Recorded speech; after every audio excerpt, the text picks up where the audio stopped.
Buenas tardes a todas, a todos y a todes. Es un auténtico placer teneros a todos aquí en este auditorio esta tarde de viernes y también saludos a todas aquellas personas que nos estén viendo vía streaming, a través de sus pantallas, en sus casas y en diferentes latitudes.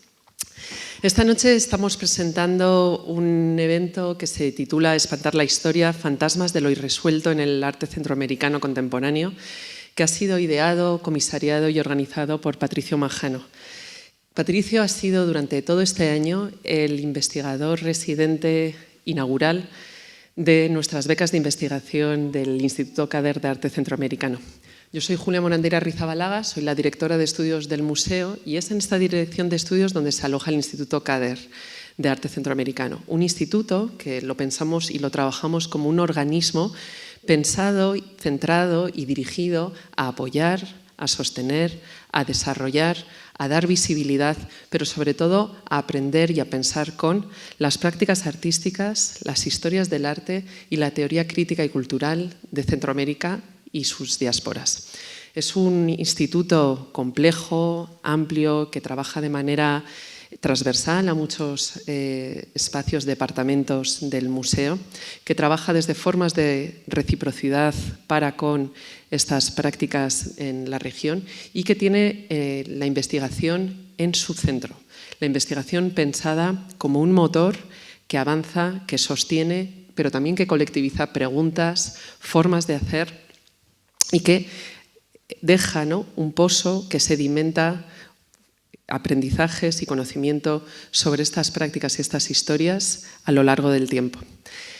La beca de investigación de Patricio ha estado centrada y te hemos acompañado específicamente desde el centro de estudios, aunque durante también todo este año has trabajado con los equipos de colecciones, de biblioteca, de museo tentacular, programas públicos, has acompañado también la exposición de Naufus Ramírez Figueroa que hemos tenido, pero bajo todas estas formas de colaboración y estos diálogos, has labrado, has cocinado toda una investigación este año en el que has avanzado una noción importante que espero que nos vas a introducir, que es la cuestión de la identidad amputada como un dispositivo, ¿no?, más que una metáfora, para pensar ciertas formas en las que opera sobre todo las construcciones identitarias en El Salvador, y cómo el arte contemporáneo, a través de prácticas de memoria, de reparación, pero también de imaginación, ha intervenido en esta construcción. Este evento, de alguna manera, es una forma para ti de abrir, de socializar y de compartir esta investigación. Has decidido hacerlo no de manera individual, sino coral, ¿no?, invitando a otra serie de pensadores, autores, escritores y artistas a acompañarte para seguir ampliando y amplificando estas conversaciones que durante todo este año hemos acompañado desde el Centro de Estudios. Por eso, hoy tenemos aquí también en este evento a Beatriz Cortez, que es artista, es académica, es profesora en UC Davis, en California. Tenemos también a Elena Salamanca, escritora, historiadora, que nos va a acompañar también en la conversación. Y finalmente Olivier Marbeuf, que tiene muchísimas prácticas entre como contador, narrador, artista, productor, teórico y escritor también.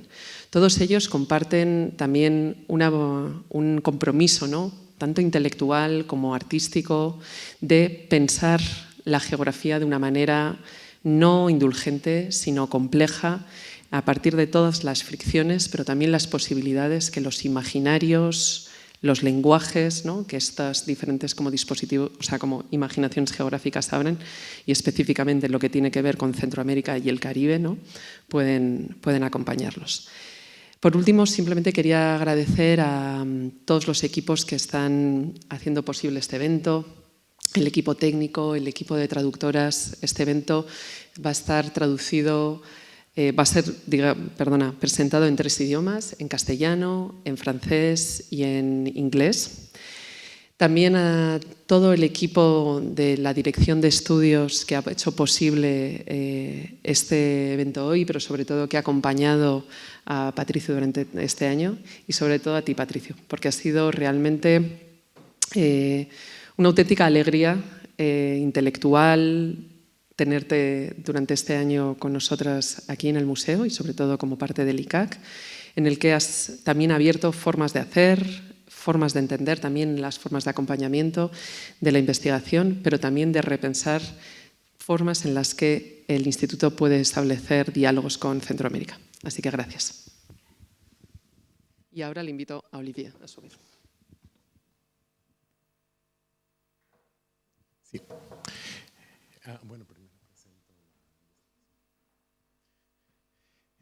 Buenas tardes y muchas gracias a todas las personas que nos acompañan. Y me quiero tomar unos momentos también para agradecer a todas las personas del museo que me han ayudado durante mi residencia de investigación, en especial al Centro de Estudios, también a la Fundación del Museo y todas las personas que de una u otra manera han colaborado en esto. Y también a Mario Kader-Frech, que hace posible la realización del Instituto Kader de Arte Centroamericano. Y justo venimos pensando este evento como una forma de socialización de los puntos que son importantes para mi investigación, que como adelantó Julia, está relacionada al arte contemporáneo de El Salvador y sus vínculos, los vínculos que guarda con eventos de la historia reciente, que atraviesan muchas esferas, pero que también se vinculan a los diálogos que establecen las prácticas artísticas de la región. Y estos eventos son la matanza indígena que sucede en 1932 y la guerra civil que sucede principalmente en la década de 1980 y finaliza con la firma de los acuerdos de paz en 1992. Estos dos eventos me parecen sumamente importantes y los leo como heridas que suceden hacia estas comunidades. Entonces me enfoco en estos eventos desde el pensamiento espectral o fantasmagórico o la hauntología y también a través del lente de la identidad para establecer este término de identidades amputadas y pensar en estas identidades que fueron violentadas, que a través de traumas o traumatismos, estas identidades que puedo ver como un cuerpo, que me imagino como un cuerpo, como un todo, y estos miembros son amputados y estas violencias generan fantasmas que retornan constantemente en el arte contemporáneo de El Salvador. Y a pesar de que tomo como eje principal para mi investigación las identidades, tengo que aclarar también que me parecen conceptos como las identidades nacionalistas o raciales o culturales me parecen términos contenciosos o abiertos a la discusión y a pesar de que los utilizo constantemente en mi investigación, los veo también como, o los imagino como recipientes cuyo contenido en significado puede rebasarse. Y esta transgresión a los límites que impone la identidad son un interés para mí en la forma en cómo se pueden leer a través del arte. Así que también me baso mucho en el escepticismo que propone el autor Stuart Hall al hablar de las identidades relacionadas a la nacionalidad, a la raza y a la etnia, y entenderlas como constructos sociohistóricos y no como verdades absolutas. Y a través de estos constructos también hablar de todos estos rasgos que se asocian a las identidades, como el lenguaje, la vestimenta y que se consideran que construyen una identidad. Y todos estos marcadores identitarios relacionarlos a estos hechos de violencia y analizar un poco cómo es que aparecen en la obra. Así que hago esta analogía de las identidades con el cuerpo y hablo de los miembros fantasmas, del síndrome de miembros fantasmas que sucede cuando hay una amputación.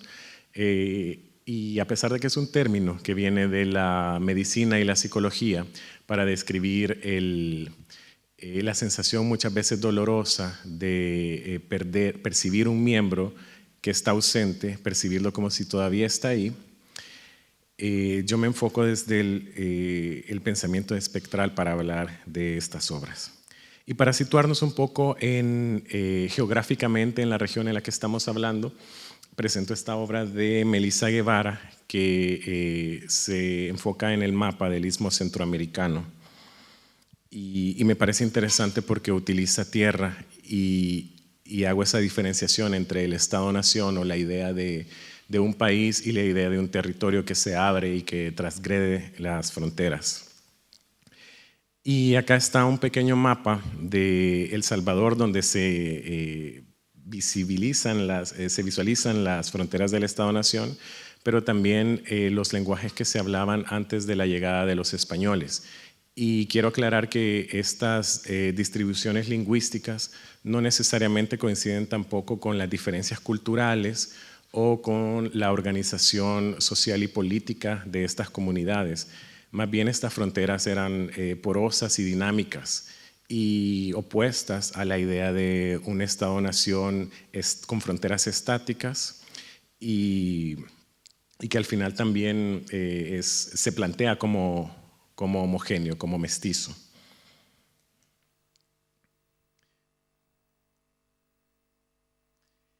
Y para esta investigación he tomado algunos casos de estudio que los comentaré brevemente y sobre cómo veo las apariciones espectrales en cada una de estas obras o de estos cuerpos de trabajo. Empezando por una pieza de Beatriz Cortés que comentaré muy brevemente aprovechando que ella está acá y puede profundizar un poco más sobre la pieza.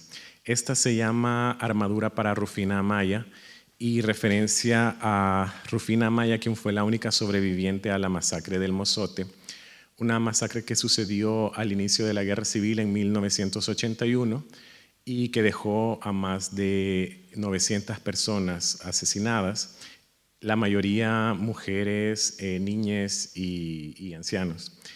Y siendo ella la única sobreviviente, Beatriz busca transitar en el tiempo creando esta armadura para una persona que no tuvo protección en el pasado. Esta armadura referencia a esta foto y al traje también de Rufina. Esta fue una foto tomada semanas después de la masacre. Y me interesa también pensar en que es un traje vacío que nos permite usarlo.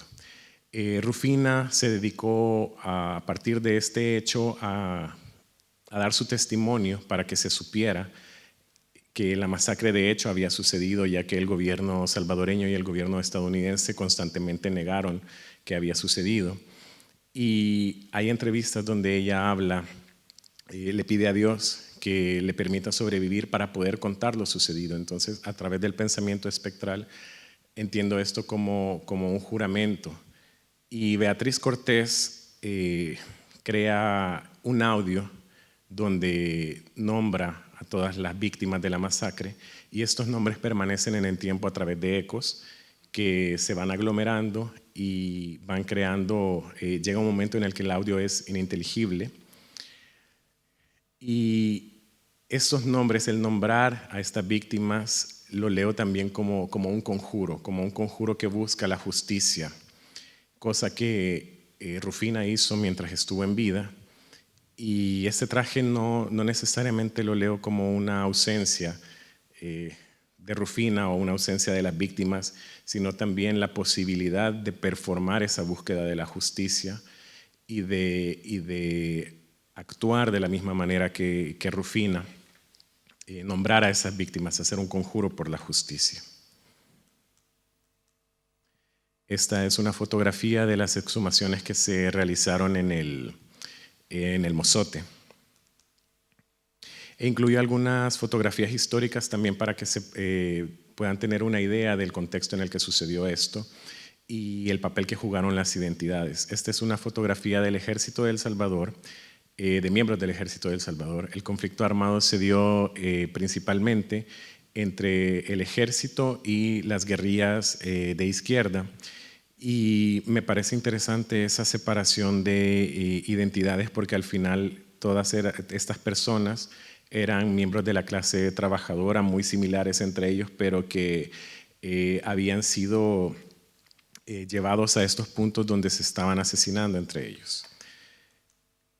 Esta es una fotografía de las personas que formaban parte de la guerrilla y estas últimas dos fotografías son parte de la colección del Museo de la Palabra y la Imagen, un proyecto en San Salvador que es muy importante también para la permanencia de la memoria. Otra de las obras que me parece importante para hablar sobre estos fantasmas de la guerra es el juego del colectivo salvadoreño La Teoría del Fuego, The Fire Theory. Este proyecto organizó un partido de fútbol con miembros, exmiembros del ejército y de la guerrilla, que no estaban separados por bandos, sino que se mezclaron para realizar un partido de fútbol en una cancha en Morazán, muy cerca de donde sucedió la masacre del Mozote y uno de los departamentos que sufrió más violencia durante la guerra civil. Estas personas de alguna manera también están performando la paz porque están haciendo este partido de fútbol no desde el confrontamiento, sino desde la celebración y están atravesando la memoria, están recordando este pasado, pero desde el presente, desde una construcción de la paz. Este proyecto también incluyó entrevistas a estas personas, a los miembros, exmiembros, y al director del proyecto del Museo de la Palabra y la Imagen, que también estuvo involucrado en este proyecto. La guerra civil también la veo como un fenómeno complejo que involucra no solo el conflicto bélico, sino todo el contexto y la crisis sociopolítica que llevó al conflicto bélico y también los procesos migratorios asociados. 1 de cada 4 salvadoreños vive fuera del país, la mayoría en Estados Unidos, y también hay espectros que se relacionan a estos movimientos migratorios. Guadalupe Maravilla es uno de los artistas que trabaja mucho relacionado a esto, y esta es una pieza que se llama OG of the Undocumented Children, donde en un performance Guadalupe mezcla ficción y realidad para contar un poco sobre la historia de su propia migración siendo un niño indocumentado y sin mayor compañía que el coyote que lo estaba llevando a Estados Unidos.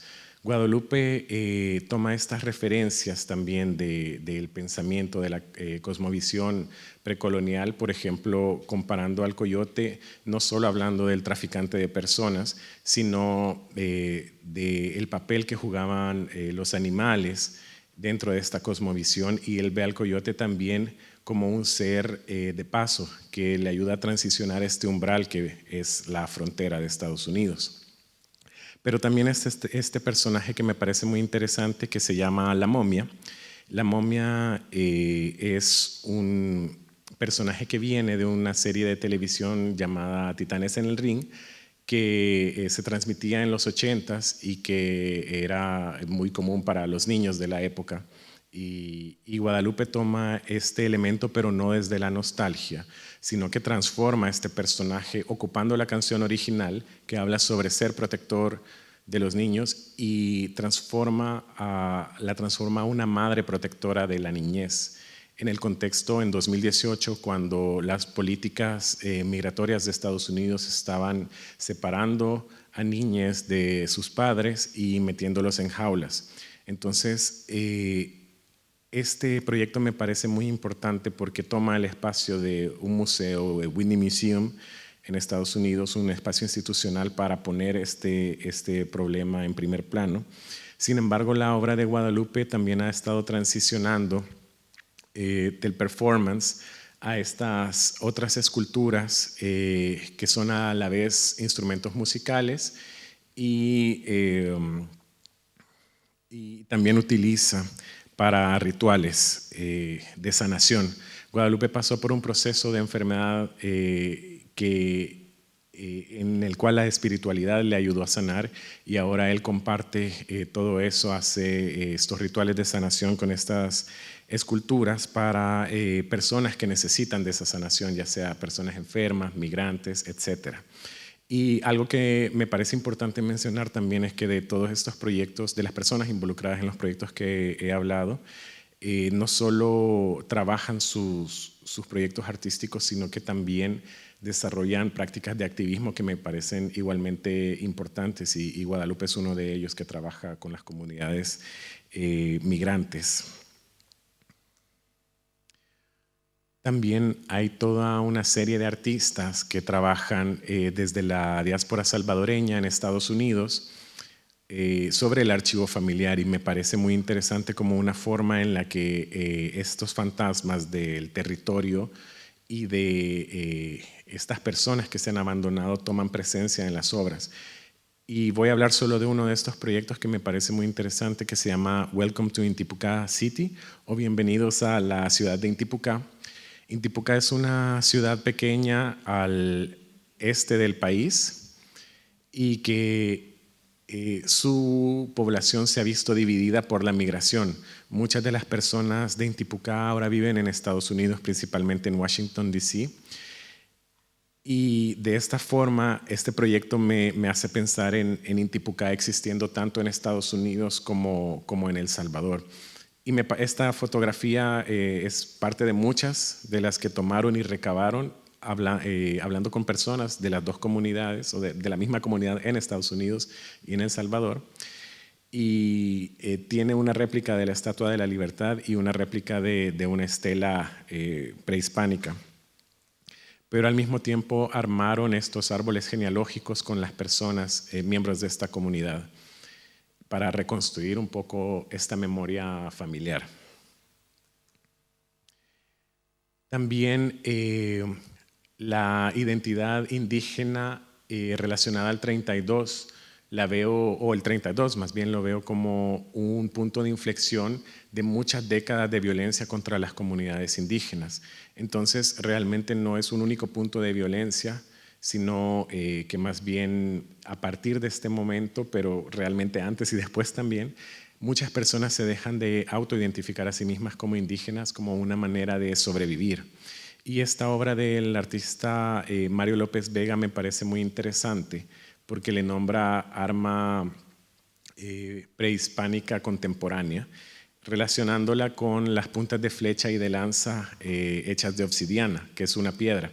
Él trabaja la piedra como material que también se relaciona a estas prácticas creativas materiales que vienen de la época prehispánica, y crea esta escultura que me parece muy interesante porque modifica la forma y la plantea como un arma, pero como un arma que no es utilizable, es más bien una escultura, pero habla de esas dinámicas de violencia. Me hace pensar si es un arma para la defensa, pero que no puede ser utilizada de esa manera, sino de una manera real, sino un arma desde el pensamiento. Y el material me parece también una forma en la que estos espectros vuelven, porque así como la piedra, la cerámica ha sido uno de los materiales que ha sido muy importante y el textil para las comunidades indígenas desde hace muchas décadas. Me salto estas diapositivas, pero voy a hablar de esta última obra, donde la cerámica toma y el textil toma esa predominancia, en contraste con la historia del arte occidental, que pone otros medios y otros materiales como la pintura en primer lugar. Esta obra es de Aria XYX y trabaja desde temas contemporáneos, pero que también están relacionados a las comunidades del interior del país. El textil y la cerámica no tampoco desde la nostalgia, buscando referencias visuales que sean precoloniales, sino expandiéndolas al presente, pero continuando esta genealogía de materiales. Este es un breve esbozo de mi investigación, pero que también tengo la alegría de poner en conversación con el pensamiento de otras personas invitadas, Y en este momento me gustaría también invitar a pasar a Olivier Mabrouf para que podamos conversar un poco sobre su práctica y lo fantasmal.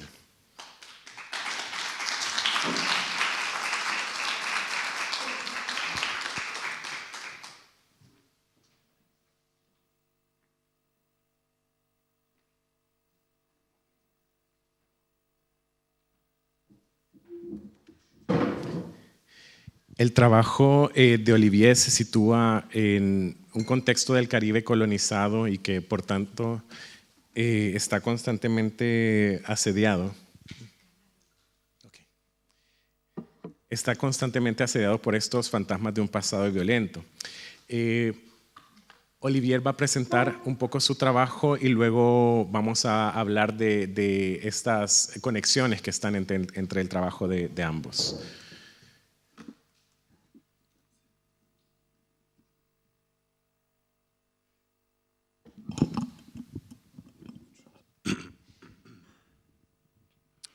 Bonsoir. J'espère que tout le monde a la traduction et que ça marche.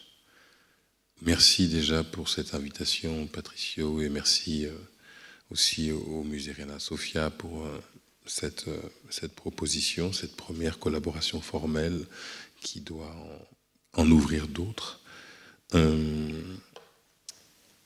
Oui, c'est pas à la fois, il y a beaucoup de choses qui me sont venues à l'esprit quand Patricio m'a invité, et j'ai essayé de choisir quelques petites choses de ma pratique qui me semblent être des choses qui sont des éléments de dialogue.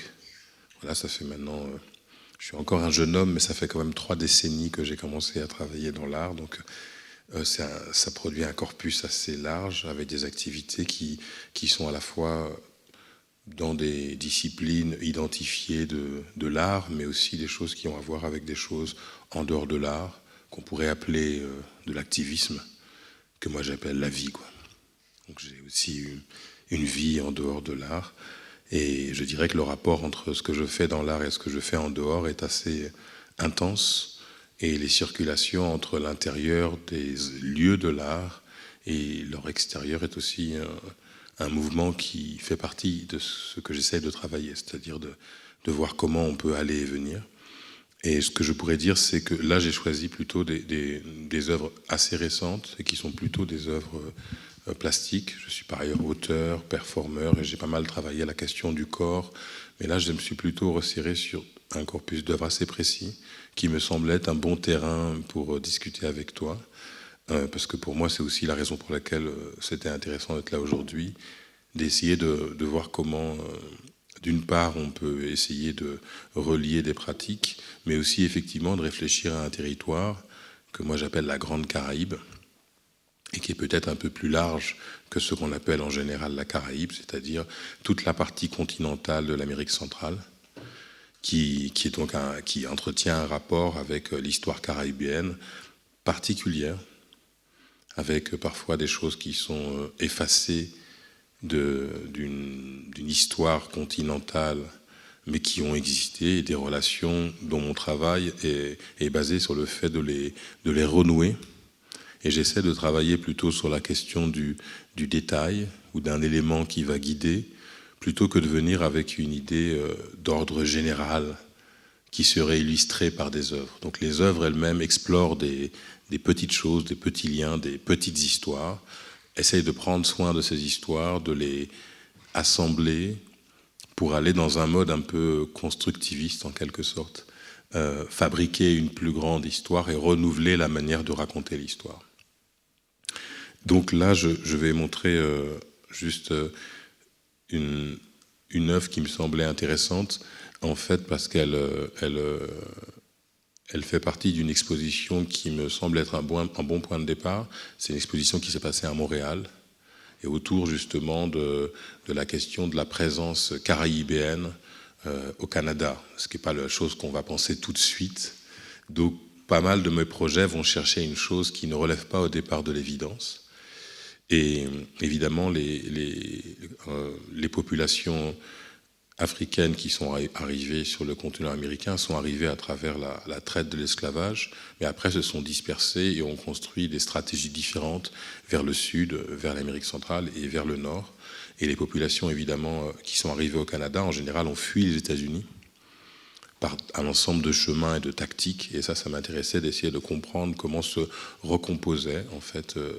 Et l'une des choses qui peut-être peut alimenter ta recherche, c'est que moi, je me suis intéressé, sans le nommer comme ça, mais je le nomme comme ça parce que c'est une pensée que j'ai rencontrée, c'est la pensée d'un penseur de Quilombola, donc qui vient des Quilombos du Brésil. Et les Quilombos sont des camps qui se sont constitués à partir d'esclaves en fuite, qui ont marronné, qui ont quitté les plantations et qui ont réussi à s'enfuir, et qui sont rentrés notamment dans des territoires qui étaient à cette époque-là inaccessibles pour la puissance coloniale, aussi parce que ça ne les intéressait pas, parce que les plantations s'étaient plutôt installées longtemps sur les côtes, et entrer dans la forêt amazonienne a été quelque chose qui s'est fait progressivement.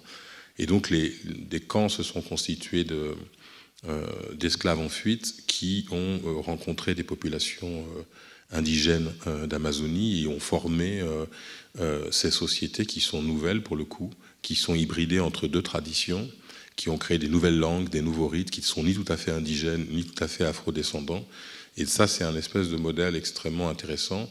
Et Nego Bispo, qui est un des penseurs avec Ailton Krenak de ces territoires-là, Nego Bispo lui parle d'afro-confluence, c'est-à-dire qu'à l'inverse d'une pensée qui a été beaucoup présente dans les Black Studies africaines-américaines du Nord, qui serait de penser la dispersion depuis l'Afrique, lui, à l'inverse, pense la manière dont les populations confluent dans les Amériques. C'est-à-dire qu'il se dit, il y a une première violence qui est faite par cette déportation, ce passage du milieu crée quelque chose d'irréparable en quelque sorte. Et que pendant très longtemps, une pensée africaine des Amériques s'est construite autour de la question du retour possible en Afrique, rêvé ou potentiel ou réel. Là, il engage une autre histoire qui est le fait de se retrouver dans les Amériques, entre les Amériques du Sud, centrale et du Nord. Et donc, il s'intéresse à une histoire de ce qu'on appelle l'afro-confluence. Et moi, je me suis beaucoup intéressé à ça. C'est-à-dire que c'est pas une chose qui va faire fi du passé, qui oublie le passé, mais qui est en train de construire à partir d'une conscience du passé une possibilité de vie, mais qui n'est pas non plus des possibilités de vie qui acceptent les frontières des États-nations telles qu'elles sont, mais qui confluent à travers des frontières et qui recréent d'autres sociétés par ces pratiques de fuite, de déplacement, d'association, de ruse, d'alliance. Donc on n'est pas dans peut-être ce que le système colonial a voulu cristalliser, c'est-à-dire qu'on finit par accepter cette histoire de violence et on finit par appartenir à une nation avec un passeport et avec des frontières. Mais plutôt qu'on se retrouve dans quelque chose qui est une réinvention, un peu comme quand tu as montré la carte du Salvador avec les langues originales, un retour d'un désir de circulation. Alors que peut-être ce qui est assez intéressant à comprendre pour la région de la Caraïbe et de la Grande Caraïbe, c'est une région extrêmement divisée en termes de frontières. Et ce qui peut paraître paradoxal, parce que dans l'art contemporain notamment, la Caraïbe a servi de métaphore d'une espèce de fluidité. Je ne sais pas pourquoi. Moi je dis, je ne sais pas pourquoi, les auteurs que vous connaissez tous, et notamment l'usage répété de la pensée d'Édouard Glissant, a mené à cette idée de pensée en archipel, qui, quand on vit dans ces régions-là, se vérifie absolument pas. Moi je viens en plus d'une île, la Guadeloupe, qui importe des frontières Schengen européennes, au milieu de la Caraïbe. Vous ne pouvez pas rentrer en fait en Guadeloupe ou en Martinique sans avoir un visa européen. Donc là, il y a des divisions linguistiques européennes, je dirais, mais aussi des divisions d'États-nations qui sont extrêmement fortes et qui font qu'il est extrêmement difficile de circuler dans la région.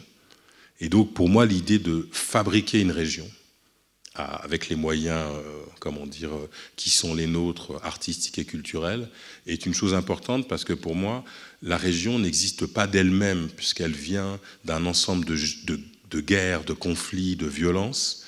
Et ce qui se stabilise là, c'est les conséquences d'un ensemble de violences qu'on n'est pas forcé d'accepter comme un fait accompli. L'idée qu'une région serait encore à produire, que la Caraïbe n'existe pas encore, mais qu'elle continue à être produite et qu'on fait partie, nous, de cette production-là, en tissant des fils qui sont transnationaux, en racontant des histoires qui sont des histoires qui prennent d'autres narrateurs en ligne de compte, humains mais aussi non humains, qui prennent d'autres critères de récit que les critères des histoires nationales, et qui essayent de voir plutôt des redondances, des éléments du commun, et qui tissent une autre histoire. Moi, ça, c'est un peu le cœur de mon travail. Ça se fait aussi d'une manière sensible, et j'avais pris cette image donc de ce mur qui est en fait le mur qui, dans cette exposition à Montréal, accueille les visiteurs, et cette exposition, ça s'appelle Matière indocile. Et en fait, la perspective narrative de l'exposition, c'est la matière qui accueille le visiteur. Et là, en l'occurrence, la matière qui accueille le visiteur, qui est à la fois le dessin est un dessin de toute l'exposition, donc c'est comme un élément de médiation. Et le médiateur, et que là je performe, est une figure qui est l'indigo. Et donc c'est une histoire à raconter à partir de l'indigo qui est la grande culture historique du Salvador, qui est aussi la raison pour laquelle, en fait, les Européens ont traversé l'Atlantique avant le sucre et avant toutes les autres cultures. Et parfois, on oublie l'histoire de l'indigo parce que d'autres cultures, que ce soit le café, le cacao et la canne, évidemment, sont devenues des cultures très célèbres et par la violence qu'elles ont déployée et par l'économie incroyables qu'elles ont générées et qui ont créé la modernité coloniale. Donc revenir à la question de l'indigo m'intéressait, et revenir à l'idée de réfléchir à qu'est-ce que ça veut dire la positionnalité de la matière, ou comment une matière pourrait raconter une histoire. Donc voilà, ça c'est cette première image, et ça parle d'une chose dont on a aussi parlé ici à Reina Sofia, qui est la réflexion sur qu'est-ce que serait la médiation de l'art, une médiation renouvelée de l'art. Là, c'est une médiation qui repose donc sur une matière, donc c'est une série de poèmes.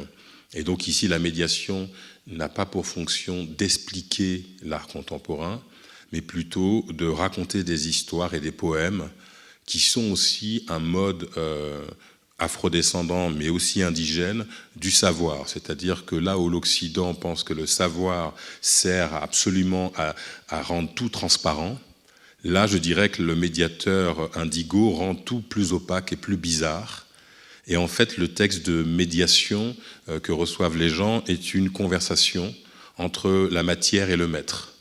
Donc, quelque part, on n'a que ça. Il n'y a rien d'autre qui nous explique de quoi parle l'exposition, c'est juste ça. Donc, c'était une proposition qui m'intéressait parce qu'elle touchait à la fois à nos sujets, mais aussi à une question de dire, mais comment on essaie de renouveler les vocabulaires de l'art, étant lié, moi, à un territoire colonisé, à une colonie que les Français appellent département. Bon, je sais que c'est enregistré, mais c'est comme ça. Voilà, donc un espèce de truc très bizarre qui est que l'Empire français a encore une partie de son empire qui existe dans la Caraïbe. Et donc, pour moi, la question, elle se situe, que tu poses, elle se situe à deux niveaux. Elle se situe au niveau du contenu des histoires qu'on veut raconter. Là, tu dis retrouver des histoires qui ont été amputées, cachées ou qui hantent la scène, mais aussi une question épistémologique plus large. Qu'est-ce que c'est l'art contemporain pour nous, alors ? Je veux dire, si on répond dans les termes de l'art contemporain, on va répondre avec d'autres histoires, mais il faut aussi peut-être répondre avec d'autres vocabulaires. Et donc là, tu as montré effectivement des matériaux différents. Par exemple, dans les pièces que tu as montré différents matériaux qui créent une sémantique différente. Et moi, je me suis intéressé aussi à la question de la figure du conteur, et là du médiateur, du fait que l'art contemporain de la Caraïbe pourrait être organisé autour de la pratique du conte, qui est une pratique d'opacité, puisqu'en fait, à travers le conte, comme à travers l'énigme, qui sont des modes de savoir afrodescendants, celui qui reçoit l'information doit l'interpréter. Et donc, immédiatement, ce qui se passe avec ce savoir-là, c'est qu'il nécessite ce que j'appelle une communauté d'interprétation, c'est-à-dire qu'on doit collectivement essayer de comprendre ce que veut dire l'histoire. Pas juste individuellement, mais collectivement, autour de cette forme qui, dans la Caraïbe, est importante pour nous, qui est la veillée. Et la veillée qui est à la fois la veillée autour des morts, et aussi la veillée qui est aussi le moment où on raconte des histoires dans un cercle pour raconter des histoires avec nos morts, donc en la présence des fantômes. et là où on accueille et on crée une hospitalité pour les fantômes.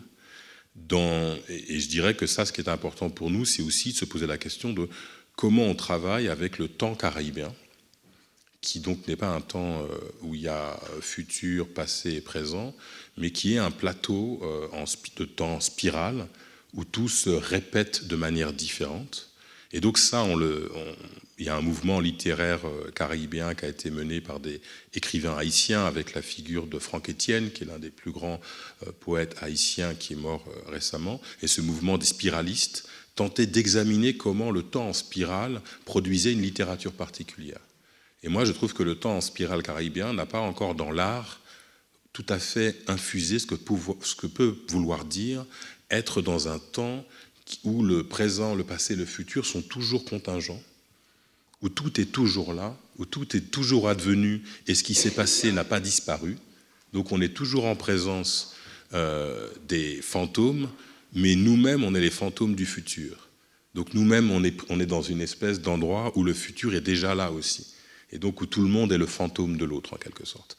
Et donc cette espèce de rapport au temps, il est important parce que chez nous, il repose, et aussi plus au sud, dans les Amériques, notamment amazoniennes et brésiliennes, sur la forme culturelle qui est le cercle.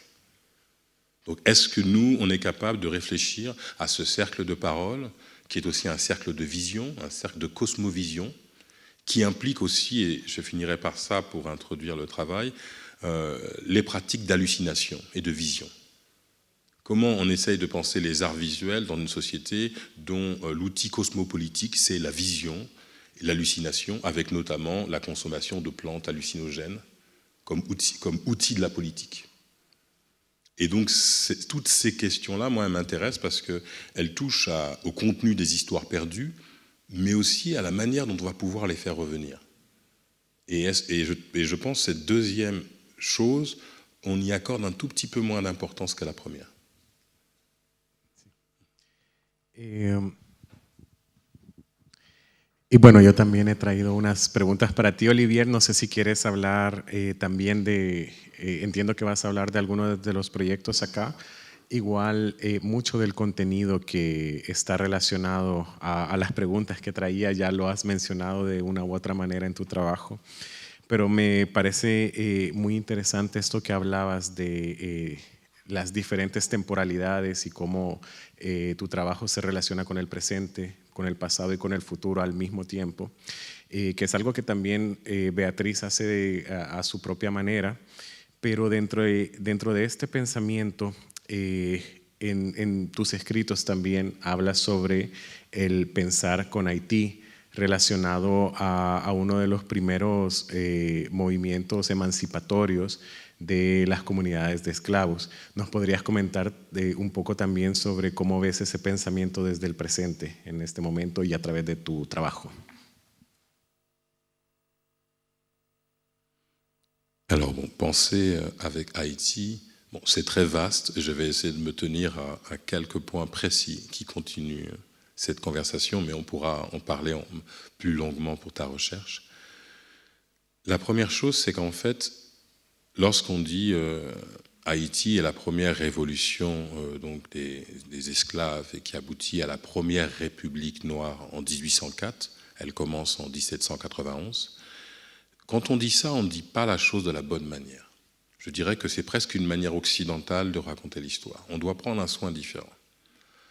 Haïti, c'est le succès de la composition de toutes les classes sociales noires contre un oppresseur. Ça, c'est beaucoup plus important de le comprendre, parce que si on dit les Noirs se révoltent contre le maître, mais ils ne sont pas tous esclaves.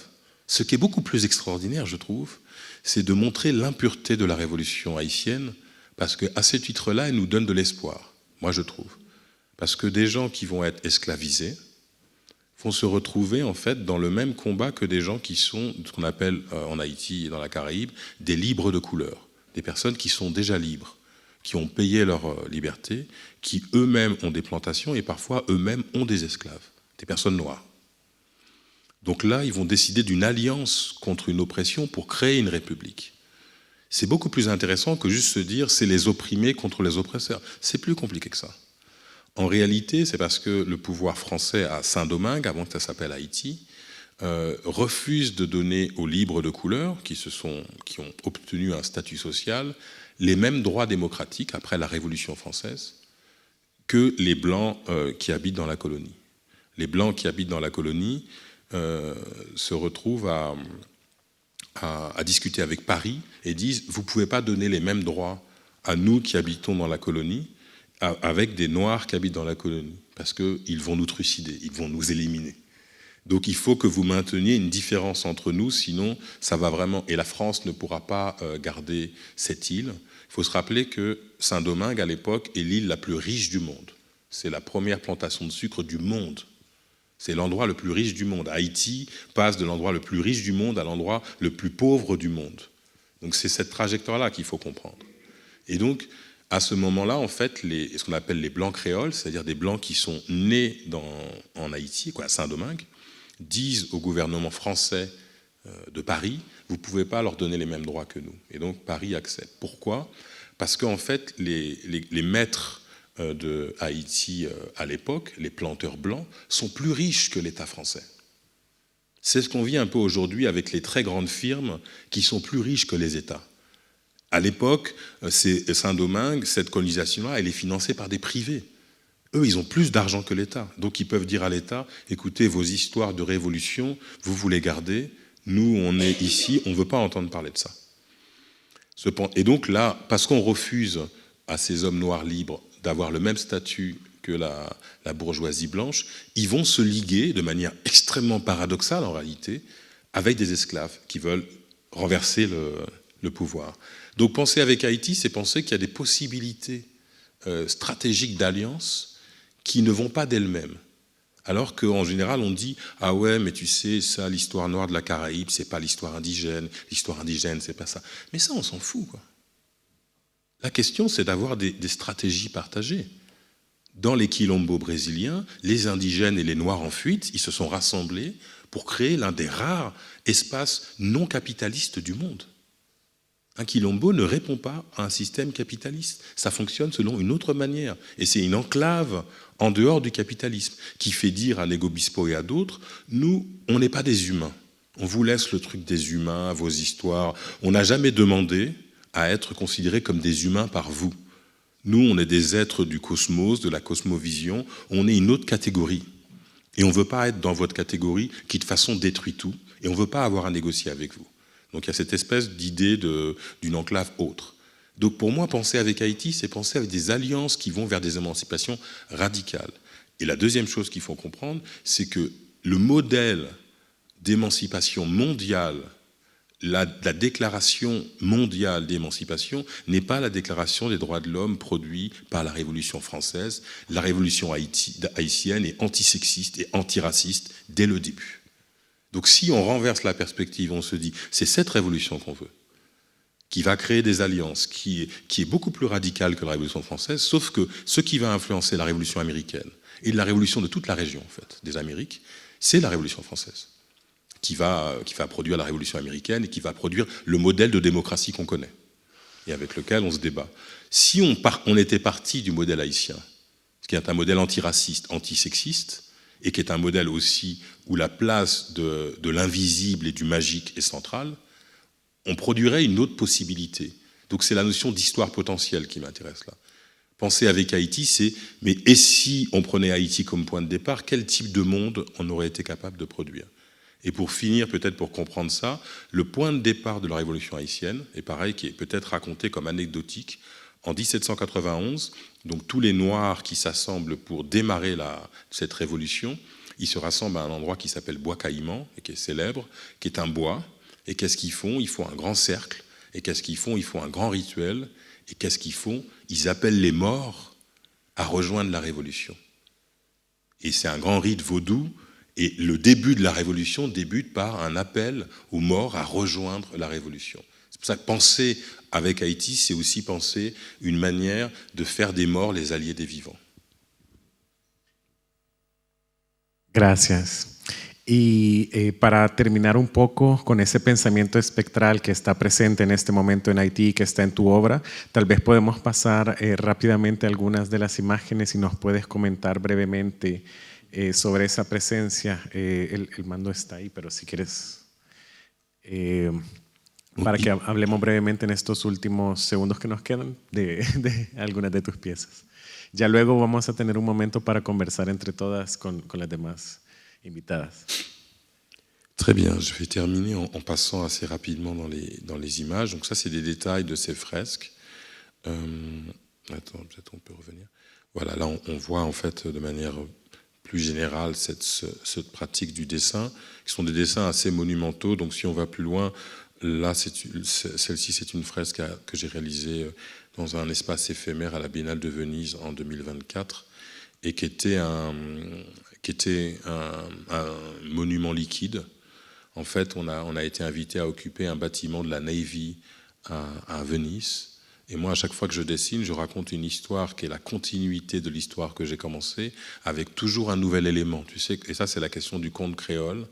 C'est la répétition de la même phrase qui, à chaque fois, s'implémente de nouvelles choses. C'est l'histoire d'un homme dans un bois, c'est l'histoire d'un homme dans un bois qui rencontre, c'est l'histoire d'un homme dans un bois qui rencontre, etc. Donc l'histoire se développe en spirale. Et mon travail, toutes les œuvres se contiennent les unes les autres. C'est-à-dire que chaque nouveau dessin contient des éléments du dessin précédent et qui le prolonge dans un contexte. Et là, le contexte était en fait l'endroit où, en 2017, c'est 17 ou 17, je ne sais plus, je pense c'est 17, ouais. 2017, un jeune Gambien s'est noyé dans un canal à Venise et personne ne l'a secouru.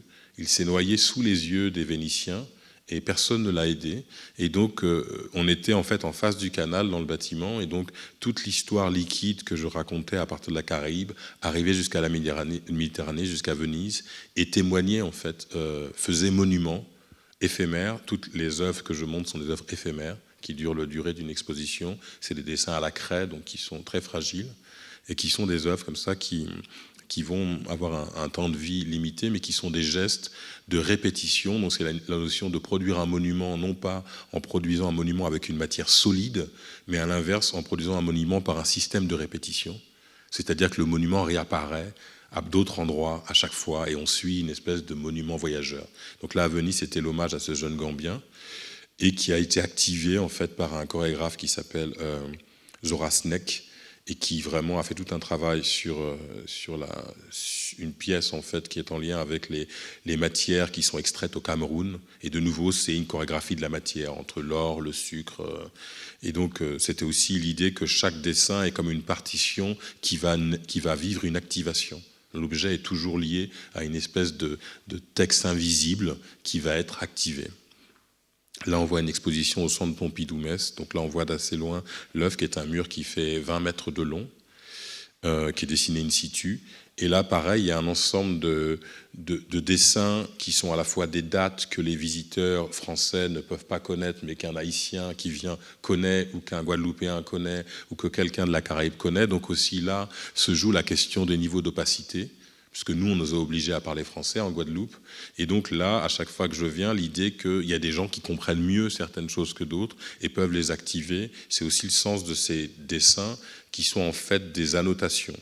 Et ici, c'est une image de cette œuvre qui s'appelle The Wake, La Veillée, qui est une œuvre que j'ai créée et que j'ai coécrite avec 8 performeurs haïtiens autour d'une nuit à Haïti où des jeunes rêvent de partir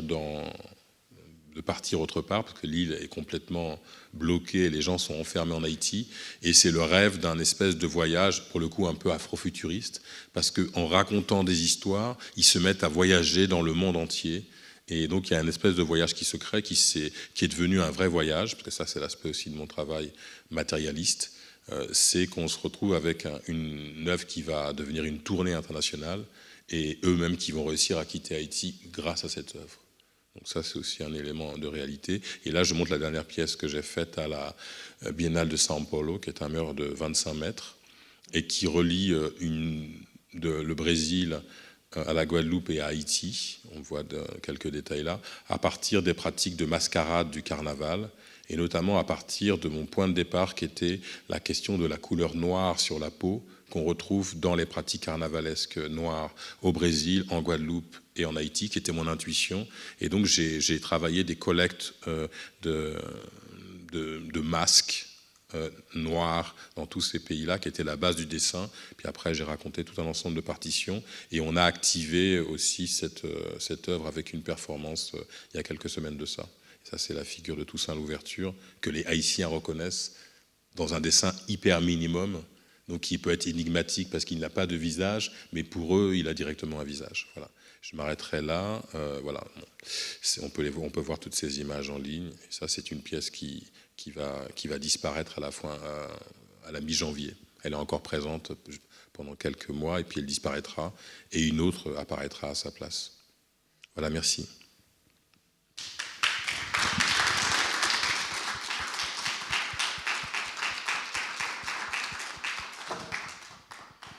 Muchas gracias, Olivier. Y continuando con este pensamiento que trasciende temporalidades, voy a invitar a Beatriz Cortés a que hablemos un poco sobre su práctica.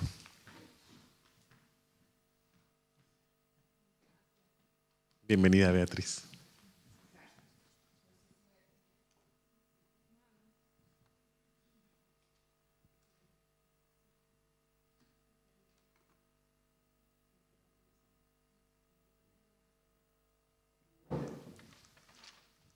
Gracias, y un segundo, por favor.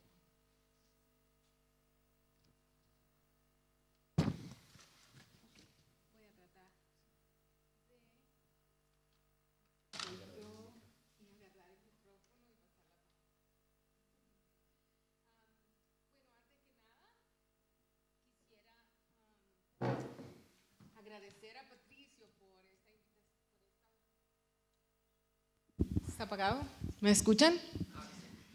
Bueno, antes que nada quisiera agradecer a Patricio por esta generosa invitación y también por esta investigación que aborda mi obra y la obra de otros artistas salvadoreños y centroamericanos, cosa que es muy importante para entender las obras, para pensar juntos y para el futuro.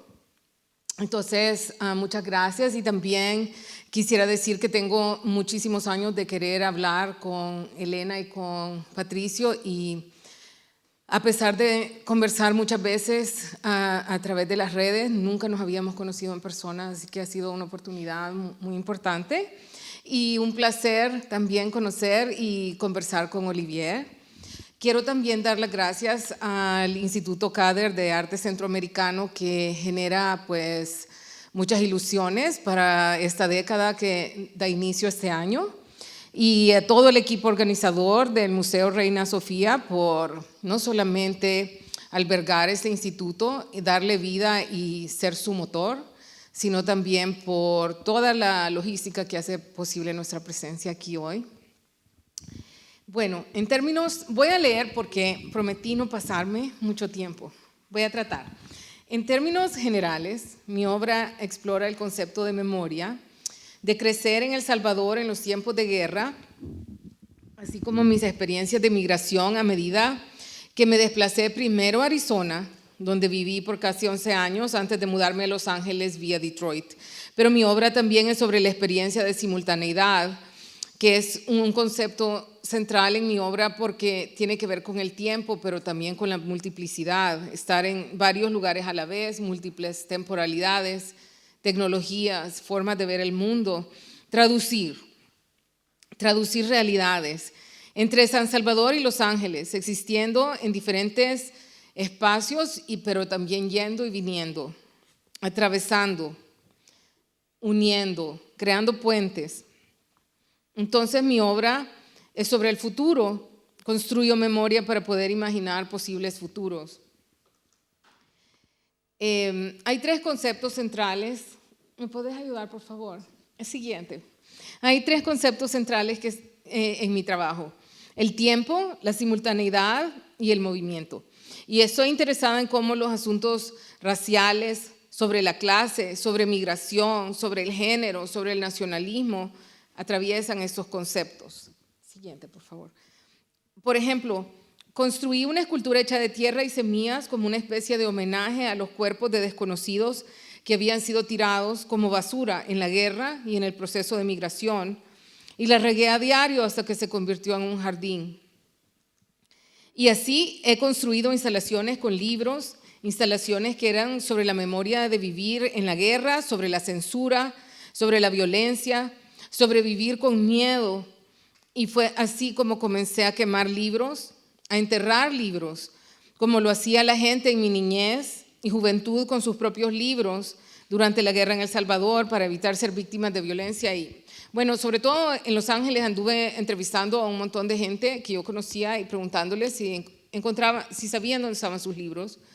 Y todos dijeron que sabían, pero cuando fueron a buscar no los encontraban y que tal vez habían olvidado el lugar exacto. Y empecé a imaginar todo San Salvador como un cementerio de libros.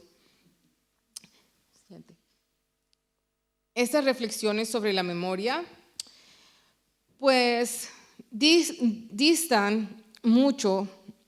Yo creo que vamos una slide adelante. Distan mucho del concepto institucional de memoria histórica. No me refiero ni a la memoria que ha quedado plasmada en los reportes de la verdad, tal como fue negociada por las diferentes partes, ni la memoria que queda inscrita en los espacios predeterminados por las instituciones del Estado. En estas reflexiones abordo la memoria como algo capaz de estirar temporalidades desde el pasado hacia el futuro, desde el futuro hacia el presente, y que carga polifonías, múltiples textualidades y lenguajes, diferentes materias y estados. Así fue que construí una armadura hecha de acero para Rufina Maya. Una mujer que, como dijo Patricio, fue la única sobreviviente de una masacre que tuvo lugar en 1981 en El Mozote, en El Salvador, 3 días después de que yo cumpliera 11 años. Mi intención era protegerla en 1982, cuando ella necesitaba la armadura. Y sin embargo, yo no pude hacerle una entonces, pero cuando la hice, que fue en 2015, mi intención era cruzar el tiempo y el espacio, pero también proteger su memoria, ampliarla, aun cuando ella ya no estaba aquí y sus testimonios siguen desdoblándose en YouTube hoy día y sin mi ayuda. Por otro lado, al pensar la memoria como algo vivo, imagino el concepto de memoria nómada, que abre posibilidades para una memoria posthumana. Esta última es una memoria que existía en el pasado, que existe ahora, pero que se proyecta hacia un futuro más allá del antropoceno, hacia un futuro sin humanos. Así, las plantas me han permitido construir con ellas metáforas sobre eugenesia, mano de obra, migración, hibridez, conocimientos antiguos, medicina y mucho más. En su libro La muerte de lo posthumano, ensayo sobre extinción, la filósofa australiana Claire Colebrook nos recuerda que no somos necesarios los humanos para la existencia del planeta ni del mundo, que otras eras sin nosotros nos han precedido y otras eras sin nosotros nos seguirán. En términos del tiempo que ha existido en el planeta, no hemos sido sino un breve lapso en su historia. A partir de esta perspectiva me interesa pensar también que no somos necesarios los humanos para que haya memoria, que es posible pensar en una memoria posthumana o no humana, por ejemplo, la memoria de las piedras o la memoria del hielo. En un diálogo con las ideas del filósofo Gilles Deleuze, Colebrook se pregunta si será posible la percepción no humana, si será posible imaginar el mundo sin nosotros, no como un mundo nuestro medio ambiente, nuestro entorno, sino el mundo de una era en que los seres humanos ya no existan. En sus palabras, abrirnos a duraciones inhumanas o superhumanas, ir más allá de nuestra condición humana, como formas de salir de la diagramación del pensamiento que nos han superpuesto la modernidad y el humanismo liberal, como bien lo decía Olivier. Entonces, podemos tener la libertad de imaginar otros momentos del planeta, escalas de temporalidad y tamaño más grandes que la humana, o tan diminutas que sería posible para un humano percibirlas, imposible para un humano percibirlas, o espacios en el planeta donde no estuvimos nunca, como el mundo bajo la superficie de la Tierra, que es el bajo mundo, el underworld, o el mundo bajo la superficie del agua, donde tampoco podemos existir.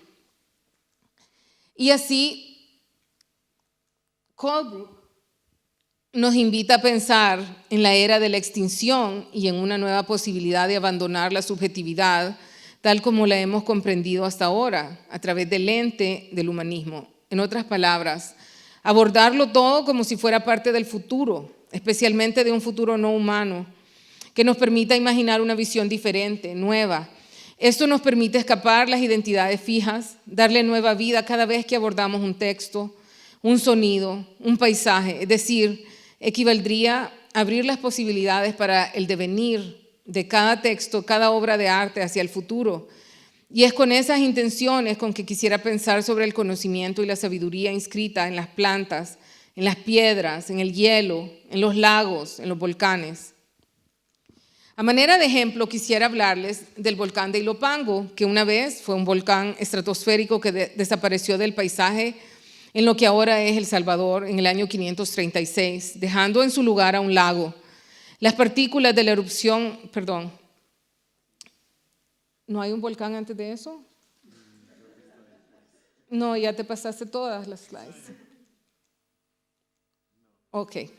Bueno, a manera de ejemplo, quisiera hablarles del volcán de Ilopango, que una vez fue un volcán estratosférico que desapareció del paisaje en lo que ahora es El Salvador en el año 536, dejando en su lugar a un lago. Las partículas de la erupción se diseminaron por la atmósfera y a lo largo de todo el planeta, tardando más de 18 meses en caer. Durante este tiempo oscurecieron el sol, enfriaron la tierra. Algunas de estas partículas han sido encontradas bajo capas de hielo en el Ártico.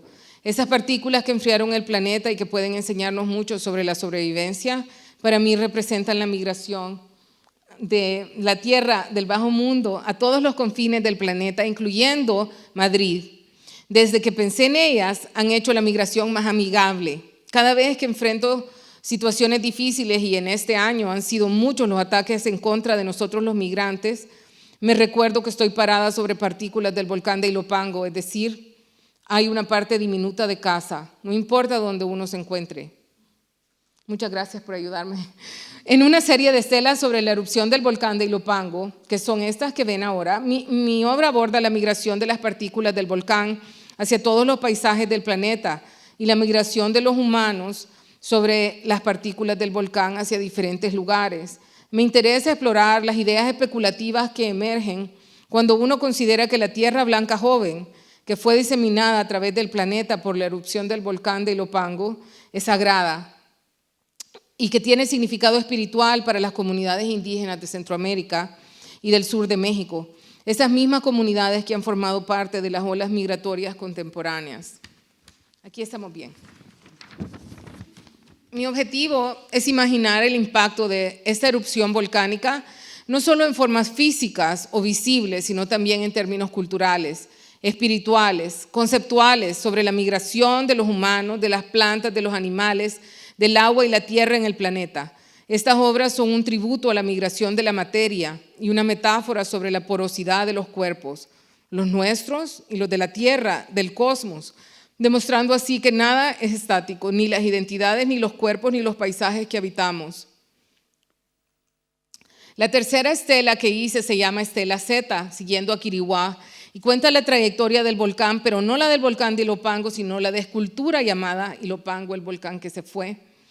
La estela, al ser instalada, operaba como un portal del tiempo, pues sus inscripciones eran sobre la trayectoria futura de la escultura, y a medida que sus predicciones se cumplían, se iba moviendo hacia el pasado. Esta estela, inspirada en la estela 15 de Quiriguá, que, entre paréntesis, pues, una vez fue tomada por Miguel Ángel Asturias para decorar su tumba en Père Lachaise, habla de la creación de la escultura de Saché en Francia, por sus viajes por mar, por tierra, de la creación de la obra en Los Ángeles en un segundo momento. No hace mucho tiempo fui al Ártico en una búsqueda especulativa de una de las partículas de Ilopango. Durante mi tiempo en Spitsbergen, encontré icebergs llenos de burbujas de aire, y al examinar pedazos de hielo bajo el microscopio, vi plancton moviéndose y encontré una de las muchas partículas que guarda el hielo. Aquí la pueden ver. ¿Habrá sido una partícula de Ilopango? Tal vez. Estoy segura que si lo era, ella me encontró a mí. Lo que sí encontré con certeza también fue el movimiento de la materia a través de otros tipos de materia, arrastrada por las corrientes del océano, por el hielo que se derrite. No, perdón, ¿podemos regresar? Gracias. Por el hielo que... lo que sí encontré con certeza fue el movimiento de la materia a través de otros tipos de materia que podemos ver aquí, arrastrada por las corrientes del océano, por el hielo que se derrite, liberada a la atmósfera. Como podemos ver aquí, el hielo se derrite desde adentro, el vapor que tiene unas burbujas de aire, entonces el vapor va calentándose y va mordiendo desde adentro el hielo. Ahí encontré arquitecturas bellísimas y que no eran hechas para los humanos. Se construían desde dentro. Cuando explotaban las burbujas de aire al interior del hielo, eran resultado de la materia inteligente que crea su propia forma y que se autoorganiza. Es decir, es materia que se va alejando de la identidad hacia el surgimiento de unas identidades o subjetividades nómadas, espontáneas y autoorganizadas, es decir, hacia la vida. Entonces, en esta pieza que vemos ahora, fue así que ante el hielo que se derretía en correntadas empecé a pensar en los movimientos de las aguas, en lo que el hielo que se derrite mueve a través de grandes distancias. Creo que la PowerPoint se está moviendo sola, no crean que es él. Pero gracias por ayudarme a regresar. En lo que el hielo que se derrite mueve a través de grandes distancias, en la fuerza de las aguas y de las mareas. Y en el caso de las mareas, particularmente en lo que se refiere al río Hudson, me inquietaron las observaciones de las comunidades Lenape, quienes habían observado como otros científicos lo han hecho en tiempos más recientes, que el río Hudson tiene múltiples temporalidades, múltiples mareas. Entonces nos movemos al río Hudson para hablar de las mareas, que son el resultado de la interacción entre las fuerzas de gravedad y la fuerza centrífuga de la Tierra. Son impactadas por la fuerza de gravedad de la Luna y del Sol. El río Hudson tiene algunas particularidades. Tiene una mezcla de agua fresca en el río y agua salada, las cuales tienen además diferente densidad. La fuerza de gravedad las impacta de diferente manera porque una fuerza es una combinación de masa y gravedad. Entonces no es la misma fuerza sobre todos los cuerpos. Y el agua salada tiene mayor masa y peso que el agua del río, entonces se genera una estratificación de fluidos en el río y el resultado es una corriente que fluye en dos direcciones, parte del día hacia Manhattan y parte del día hacia el norte, hacia el mar. Ahora sí vamos a ver el volcán que se fue, que era la pieza de la que les hablaba en Storm King. El 27 y 29 de octubre del 2023, Ilopango de Volcano Dadlev viajó sobre la plataforma del barco J.J. Harvey desde Storm King hacia Troy, donde atravesó la esclusa federal número 1, la cual fue construida con los mismos métodos y por el mismo equipo que construyó el Canal de Panamá. Para mí, ver el volcán navegar abrió posibilidades de simultaneidad, de temporalidades y de espacios. Con respecto a la migración, al salir, el volcán dejó un vacío que sigue siendo una presencia. Como los migrantes, uno se va, las familias se separan, pero la ausencia de uno sigue ahí, sigue interactuando como uno, sigue siendo la presencia de la ausencia, sigue teniendo relaciones, sigue teniendo conversaciones y diálogos, sigue acompañando los nuestros de forma especulativa. Aquí pueden ver la ausencia del volcán. A medida que el volcán cruzaba el río y sus múltiples aguas y sus múltiples mareas y sus temporalidades, cumplía la predicción hecha por la estela Z en Storm King. Mi más reciente obra también está relacionada con un cuerpo de agua, el lago Texcoco, que se encuentra a estas alturas bajo la superficie de la Tierra en la Ciudad de México. La obra explora el hundimiento que ha experimentado el Palacio de Bellas Artes en la Ciudad de México. Esta obra se llama 4 metros y tiene una parte azul abajo como metáfora del hundimiento que ha experimentado este edificio, pero también como un símbolo de viajes en el tiempo en múltiples direcciones, atravesando la construcción y el endamiaje del colonialismo y la modernidad que el edificio representa, y moviéndose a través de un proceso en el que el lago Texcoco resiste, tragándose los símbolos de ocupación cultural. En este contexto, el tiempo no se mide en forma lineal ni hacia un supuesto progreso, sino por medio de los milímetros que ha podido tragarse el lago como un proceso liberador del colonialismo inscrito en la arquitectura y los decorados del edificio, que son Art Deco y Art Nouveau, y de las fuentes y jardines del Parque de la Alameda que se encuentran frente a él. En este contexto, el lago funciona, siguiente por favor, como un simbólico cenote que se va tragando ofrendas para garantizar la sobrevivencia de las culturas y la espiritualidad del antiguo espacio urbano que también se encuentra localizado en este mismo lugar. Y bueno, con esto termino. Al respecto del espacio urbano, esta pieza explora la conceptualización, la abstracción de pensar una ciudad desde una visión satélite cuando esto fue hecho hace 500 años, porque esta pieza está inspirada en un mapa que hicieron los aztecas que acompañaba la segunda carta de Cortés al rey Carlos. Entonces, pensar como que si tuvieran una app de Fish Eye para pensar el mundo como un círculo y entender que esas ideas que nosotros pensamos tan contemporáneas y que se las inventó Apple, se las inventaron los aztecas. Muchas gracias. Muchas gracias. Muchas gracias por ayudarme. Lo siento. Gracias, Beatriz. Voy a aprovechar a hacerte una pregunta porque nos quedan unos minutitos. Okay. Y me gustaría también, pues mencionaste un poco sobre cómo en tu trabajo buscas de alguna manera eludir estas imposiciones identitarias que todo el sistema nos impone a todos. Y me parece interesante también el vínculo con este concepto de las identidades amputadas, porque también es un término que manejo eso, considerando que es muy contencioso, ¿no? ¿Qué estrategias utilizas para eludir estas imposiciones identitarias en tu trabajo? Bueno, yo pienso en algo parecido a lo tuyo, que en gran manera se inspira en Braidotti leyendo a Deleuze, que es pensar en unas identidades colectivas, nomádicas y espontáneas.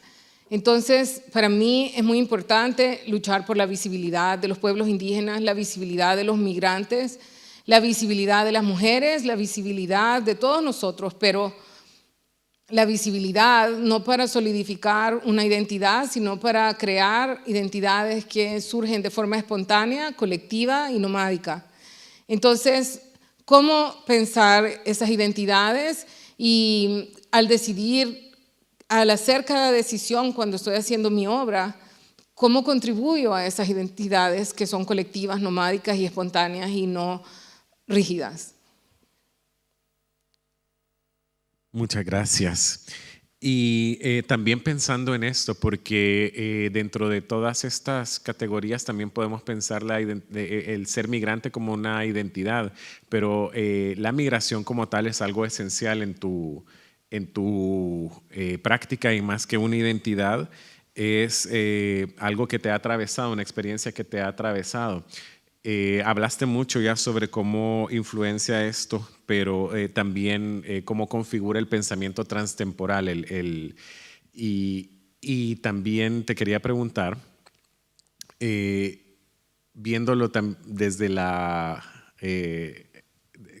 esta mirada de los espectros, si consideras que estos fantasmas de la guerra o de la migración de alguna manera habitan tu obra también. Claro. La guerra y la migración son las dos experiencias más difíciles que yo he tenido en mi vida, y desde ahí veo todo el mundo, pero no son las únicas experiencias ni las más importantes porque todavía estoy viva.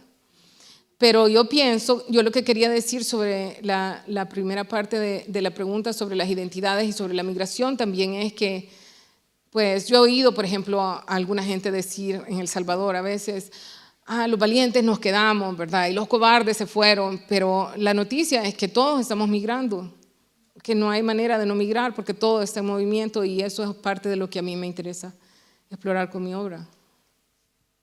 Gracias. Y también hay una perspectiva transtemporal en tu trabajo, donde la memoria juega un papel importante. ¿Cuál es ese papel o cómo funciona la memoria en tu trabajo? Pues como hablaba de una memoria nómada, y esa memoria nómada es colectiva. Entonces, para mí la memoria no es algo que yo voy a...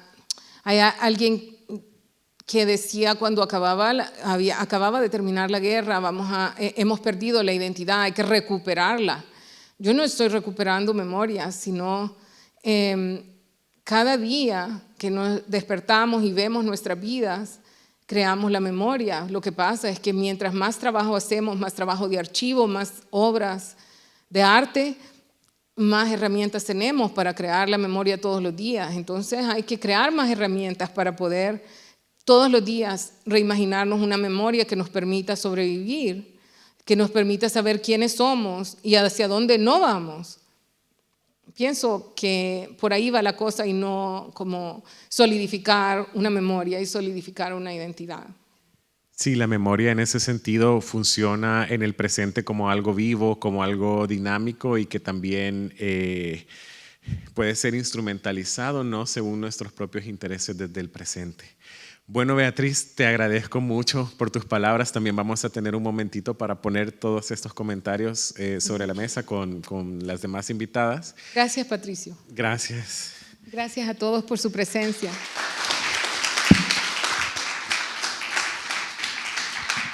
Si quieres ponerlo ahí en la mesa. Y vamos a aprovechar para tomar una pequeña pausa de unos 8 o 10 minutos. Al volver de esta pausa, vamos a conversar un poco con Elena Salamanca y sus perspectivas también desde como historiadora y desde la literatura. Así que volvemos en unos 8 minutos. Gracias. Muchas gracias. Vamos a ir retomando la conversación y quisiera invitar a Elena Salamanca a acompañarme. Elena va a presentar su trabajo como historiadora, escritora, poeta y curadora, y que me parece sumamente valioso por el enfoque que también tiene en la memoria desde estas perspectivas y hablando mucho también del papel que las mujeres han tenido en la historia. He hablado de categorías relacionadas de diferenciación relacionadas al nacionalismo, a la raza, y el género es otra de esas grandes categorías de diferenciación que Elena aborda de una manera muy importante en su trabajo, ya que, como se pueden imaginar, en la historia de El Salvador, las mujeres también han sido invisibilizadas. Así que, Elena, muchas gracias por acompañarnos.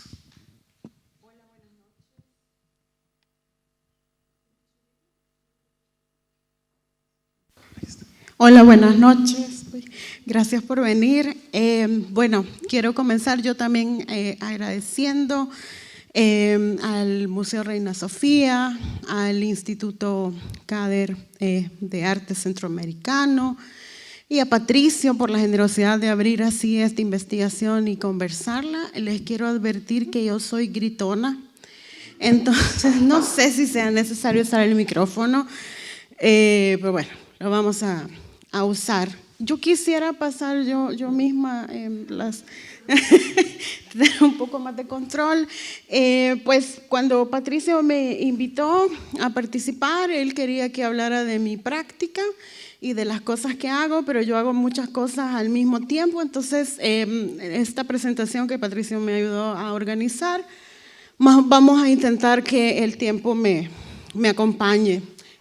Varias de las imágenes y de las ideas y de los alcances y de lo que voy a compartir hoy viene de 2 libros. Uno salió este año que se llama Constelar, Redes, Cruces e Interconexiones de Mujeres en la Cultura Visual de Centroamérica. Hay un siglo ahí, hay una idea fundamental que después la podemos platicar de por qué empieza en 1921. Y el otro va a salir el próximo año con la Universidad Rafael Landívar de Guatemala y se llama Desbordadas, Prácticas Artísticas y Cultura Política de las Mujeres en Centroamérica, siglos XVIII al XXI, mucha ambición, ¿verdad?, de siglos, pero a medida que he ido haciendo mis investigaciones, donde mayoritariamente hay hombres, pues el archivo me llamaba a estos nombres de mujeres y al final, en lugar de escribir mi tesis doctoral, escribí este libro que se llama Desbordadas, pero espero terminar pronto la tesis doctoral. También Patricio pues me decía que había que compartir un poco como sobre mi trabajo literario, entonces traje estas portadas de estos libros, este que se llama Tal vez Monstruos, que es fragmento de un libro que se llama Incógnita Flora Cuscatlánica, y el otro es un libro al que me invitó a participar Mike Anastario. Estábamos trabajando la milpa, pero estábamos trabajando la relación prehistórica de la milpa, el cultivo de las tres hermanas, la llegada de la Revolución Verde, y hay una parte dedicada al arte también, al arte contemporáneo y a los bordados de memoria más adelante. Y bueno, este libro que está aquí, como me pidió Ryan que hablara de mí como escritora, les quiero contar que no solo Beatriz Cortés tiene una obsesión con el lago de Ilopango, yo también. El volcán de Ilopango ha sido como mi crush de los últimos 8 años. Entonces, después de leer varios trabajos de arqueología, sobre todo de Robert Dule, que bueno, que él ha estado intentando datar la erupción del Ilopango, me pareció tan fascinante que esa explosión provocara una glaciación, que Centroamérica siempre es muy ninguneada y que el agua hubiera provocado una glaciación, la erupción, la ceniza estuviera expandida por el mundo, y hubieran desaparecido bastantes flores y hierbas. Y entonces, cuando empecé a leer a Robert Dule, también él empezó a identificar por estudios de carbono algunas especies que sobreviven. Yo estaba muy emocionada porque son especies súper cotidianas, como la lantana, que la encuentran ustedes aquí en cualquier balcón. He visto varias lantanas recientemente. Y que las pudiéramos encontrar en nuestro camino y pasaran un poco desapercibidas. Entonces decidí escribir este libro en 2021 y finalmente salió publicado este año en Puerto Rico con La Impresora, que es un proyecto de arte de Nicole Delgado y Amanda Hernández con risográfica. Y como la tinta es de soya, pues también me pareció interesante que hubiera ahí una relación vegetal. Y pues este libro está dedicado a 3 grandes amores de mi vida: el volcán de Ilopango, mi abuela y Roque Dalton. Y las imágenes vegetales que acompañan a este libro son del primer herbario. Aquí están, la portada en inglés y en español. Todas estas imágenes son escaneos directos de un herbario que yo construí con mi abuelita en 1989, y ese año pues nos desplazamos, ¿no?, de nuestra casa, nos fuimos a otra casa, un desplazamiento muy burgués en realidad, porque pues ya teníamos otra casa donde llegamos, pero eso no quiere decir que yo no extrañe ese primer jardín. Y entonces decidí ponerlas en sentido aquí también, porque son plantas perdidas, es un jardín perdido. Y este libro está dedicado a pensar esas flores perdidas por la erupción volcánica, las que sobrevivieron, y a especular cómo eran. Tal vez no especular sea la palabra, a pensar, a imaginar, a idear cómo fueron las flores perdidas, y por eso hay una parte que salió primero en inglés, que ya no le puedo volver atrás, que se llama Tal vez Monstruos, ¿no? Porque realmente yo no sé si eran flores o era una concepción del monstruo, o qué es lo moderna, ¿no? Una idea moderna del monstruo. No sé si tenían tentáculos. Hay otra parte que salió que se llama Tentáculo y Terciopelo. Entonces, bueno, más o menos estos son los temas que me han interesado en literatura en los últimos años. Obviamente también he escrito sobre la guerra civil, mi infancia en la guerra, el asesinato de mi papá, pues algunos eventos catastróficos. Pero digamos, ahora estoy escribiendo la segunda parte de este libro, que es sobre la flora que permaneció a la erupción del Izalco, que constantemente estuvo en el 32 erupcionando, según me contó mi bisabuela, y a todas las mamíferas, incluida ella, que dieron a luz durante la matanza. Y bueno, ese es el proyecto de poesía que estoy trabajando. Por lo general pienso mucho en libro y luego viene el download, ¿verdad? Porque como tengo muchos trabajos y vivo con mucho estrés y no tengo tiempo para escribir, hay un día que digo, estas 8 horas yo voy a hacer este libro. Entonces yo trabajo un poco así. No es un método de trabajo que yo recomiende para nada. Y bueno, hay unos libros que traje por si los querían compartir. Ella es Teresa Cruz, ella va a aparecer más adelante cuando hablemos de los bordados, pero Teresa está compartiendo un libro que yo escribí sobre la historia de las niñas y las mujeres que murieron o fueron desplazadas durante la Guerra Civil. Hay un cuento para Rufina Maya y Tere es protagonista con otras niñas y mujeres. Y bueno, esta foto es de Prudencia Ayala, se vincula más bien a estos 2 libros. Ya ahorita ya voy a hablar como del trabajo académico. Y Prudencia Ayala es una mujer salvadoreña, sufragista, activista por la Unión de Centroamérica. Y la foto es de 1920 y pues Constelar empieza en 1921. Porque hace un rato estaba conversando con Julia y las demás compañeras.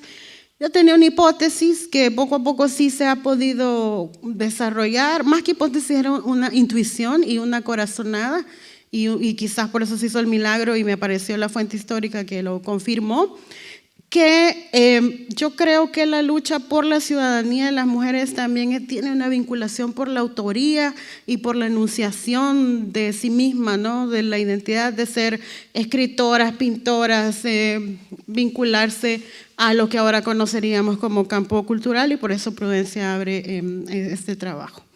Y pues lo que voy a compartir más o menos con respecto a la curaduría de arte es que durante los últimos 5 años he estado dedicada a investigar las relaciones que hubo y que hay entre las mujeres creadoras en Centroamérica, artistas, gestoras, críticas intelectuales, editoras. Ya voy por la parte de las editoras de inicios del siglo XX. Y es un proyecto que empezó con el pretexto de la invitación de hacer una curaduría para el Centro Cultural de España, que dio como resultado el libro Constelar, que la primera etapa abarca más bien la relación del Salvador, Honduras y un poco con México, porque claro, yo necesito hacer archivo en Guatemala, Costa Rica y Nicaragua. A Nicaragua creo que no puedo entrar, pero yo sé que hay archivos dispersos por el mundo y los vamos a encontrar. Entonces, uno de los elementos que yo quería confirmar y que en realidad fue un hallazgo que sí pude comprobar para articular Constelar, es que las mujeres tenían redes de colaboración, es que las mujeres tenían una cultura impresa también de la que ellas eran partes, eran agentes, eran impresoras, editoras, escritoras, y habían sido galeristas, coleccionistas de arte y habían creado centros culturales. Entonces esta es una foto de Clementina Suárez. Afortunadamente Patricio les ha colocado las notas al pie, lo agradezco mucho, que es una hondureña que primero fundó un centro cultural en México en los años 30, luego se va a El Salvador, funda otro centro cultural, luego regresa a Honduras, funda una galería y hay una gran colección de arte centroamericano de Clementina Suárez. Y acá hay otras 2 mujeres coleccionistas, Julia Díaz es la mujer de camisa rayas y Janine Janowski es la mujer de los lentes sobre la cabeza, y están junto a Toño Salazar, que es un artista salvadoreño que vivió en España y en Francia, y ambas eran galeristas, ¿no? Y entonces esta foto también da la posibilidad de ver cómo estaban estas 2 galeristas coleccionistas en el entorno. Estas fotos son del archivo de Muriel Asbun, que es la hija de Janine Janowski, y mantiene un proyecto que se llama Laberinto Proix, y muchas de las fotos de archivo que van a ver vienen de la generosidad de Muriel. Lamentablemente no me envió el nombre de la otra mujer que las acompaña, ese es un pendiente. Otra cosa que quería comprobar era que las mujeres emigraban, las artistas emigraban, que todas nos estamos moviendo, como dijo Beatriz, y que muchas obras de estas mujeres, al no estar en El Salvador, pues es imposible verlas. Entonces esta es Olga Salarrué con su papá en Nueva York, que ella era ceramista, pintora, escultora, y traje la foto porque hay un gato, realmente. Y esta mujer que ven acá, Violeta Bonilla, ella fue asistente de Diego Rivera en 2 murales en México, pero la prensa que hay en México sobre Violeta Bonilla pues la presenta como la esposa del arquitecto Claudio Ceballos. Entonces la idea es de subalternizar a estas mujeres, ponerlas en el centro, no como la hija de Salerrué, la esposa de Claudio Ceballos, la discípula de Diego Rivera. Este es otro encuentro, Julia Díaz y Clementina Suárez. Clementina la está entrevistando, ellas están conversando, aquí está el gatito de Salerrué. Y estas son Janine Janowski y su hija Muriel Asbun en una de las primeras exposiciones de Muriel, también antes de que Muriel se instalara ya completamente en Estados Unidos. Y estas fotos son interesantes también porque la foto a colores es la artista Negra Álvarez, que es descendiente de una sufragista que yo había estado estudiando. Y entonces el archivo tiene que estar ahí, ¿no? El archivo familiar lo deben tener ellas y Harvard tiene otra parte. Y estas son unas instalaciones en la Galería Laberinto en los 70s. Y esto me parece importante porque después de la firma de los acuerdos de paz, algunos hombres que se dedicaron al arte contemporáneo comenzaron a decir que no había habido instalaciones, antes en El Salvador, ni happenings, y bueno, ahí tenemos el archivo que dice lo contrario. Casualmente eran mujeres.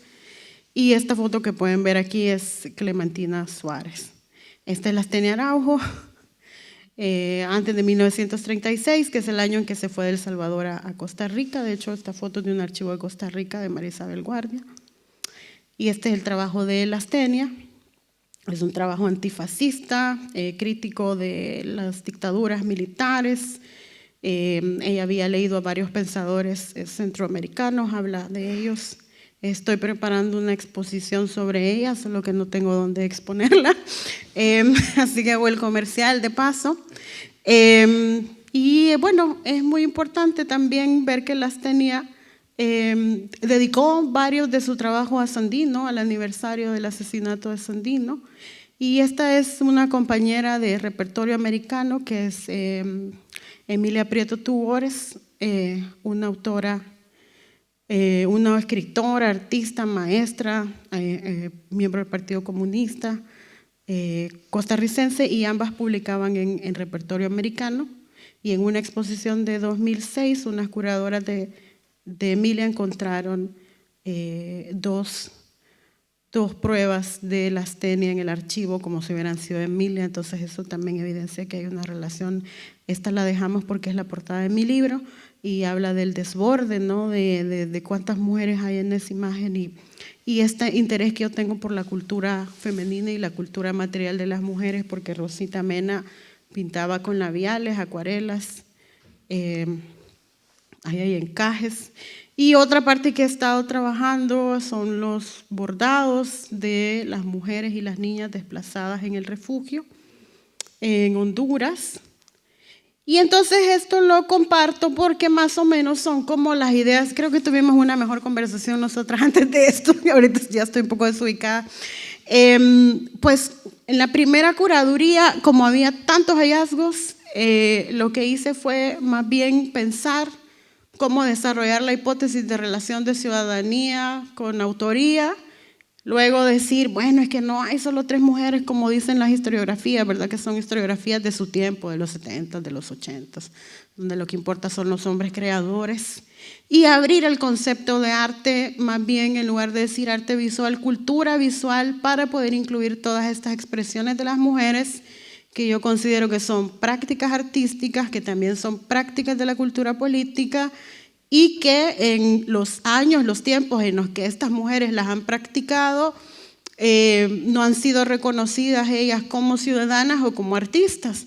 Entonces era poner al centro también este elemento de esto que las mujeres aprenden en los colegios o aprenden en su casa, que es el bordar, el tejer, cómo las mujeres refugiadas lo llevaron al refugio y ahora son parte del Museo de la Imagen y la Palabra, y como yo creo que son obras de arte también, no solo los encajes que Rosa Mena Valenzuela usa aquí, bueno, ya lo perdí, sino que estos encajes, no solo estos pueden estar en la historia del arte, pueden estar también estos tejidos en un refugio con precariedad, con materiales de costales de harina, y también pensaba que era muy importante incluir, bueno, las relaciones humanas, más que humanas, que tenían estas mujeres con la naturaleza. Yo empecé a escribir porque vi esa ramita que se cayó del árbol, y luego por el conejito que está comiendo ahí en el huerto. Entonces lo que me llevó a empezar a escribir, y también como las mujeres que hacen otros trabajos que se consideran artesanías, trabajos manuales, trabajos fuera de la idea del arte, el sistema del arte, están construyendo también la cultura visual. Estas son piezas de los años 40 de Domínguez Herrera, y esta es una pieza de Dalia Chévez que hizo especialmente para la exposición, pero que en el Museo de Arte en el Marte hay una más grande, y pues ella mandó a hacer a la maquila estas piezas. Y yo más o menos lo que hago es que voy por ahí. La poesía es mi terapia ocupacional, me importa la ciencia, me importa la naturaleza, y hago otras cosas un poco más científicas de las que Patricio me va a encaminar a conversar. Muchas gracias.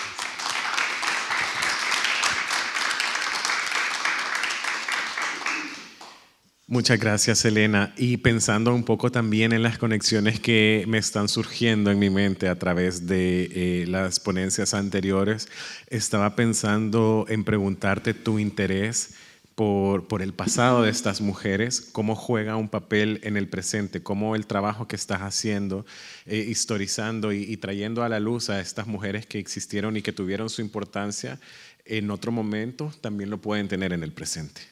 Bueno, yo también creo que eso de haber leído tantos libros de historia de El Salvador, que no son tantos los de historia del arte, pero algunas tesis de la UEG, que solo hubieran 3 mujeres artistas, una cuya práctica fue entre los 20 y los 30, la otra en los 50 y la otra en los 60, me tenía muy intrigada.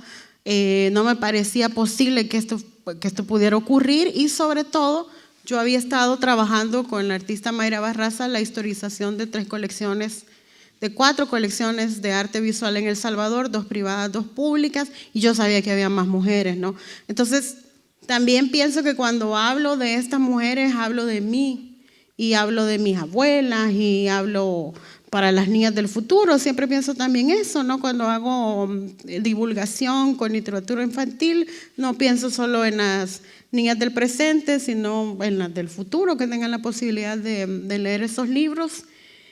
Y entonces ahorita pues vivo en una espiral entre estos 2 tiempos, más que una espiral, es como este vaivén pendular, ¿no? Que voy entre estos 2 tiempos, entre esas mujeres y yo, y esas mujeres y nosotras, porque creo que también esas prácticas artísticas que son parte de la cultura política de las mujeres han permanecido en el tiempo, y los utilizan también los movimientos feministas, ¿no? Hay un trabajo de Rosika Parker sobre las sufragistas inglesas, pero bueno, también lo estábamos trabajando hace poco en El Salvador en un taller que di sobre el bordado feminista, por ejemplo, ¿no?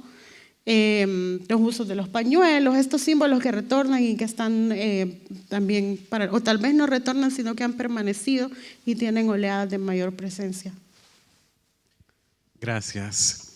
Y estaba pensando también en el papel que todas estas diferentes violencias han tenido a través del tiempo, y cómo eso de alguna manera influye en tu trabajo, porque hay muchos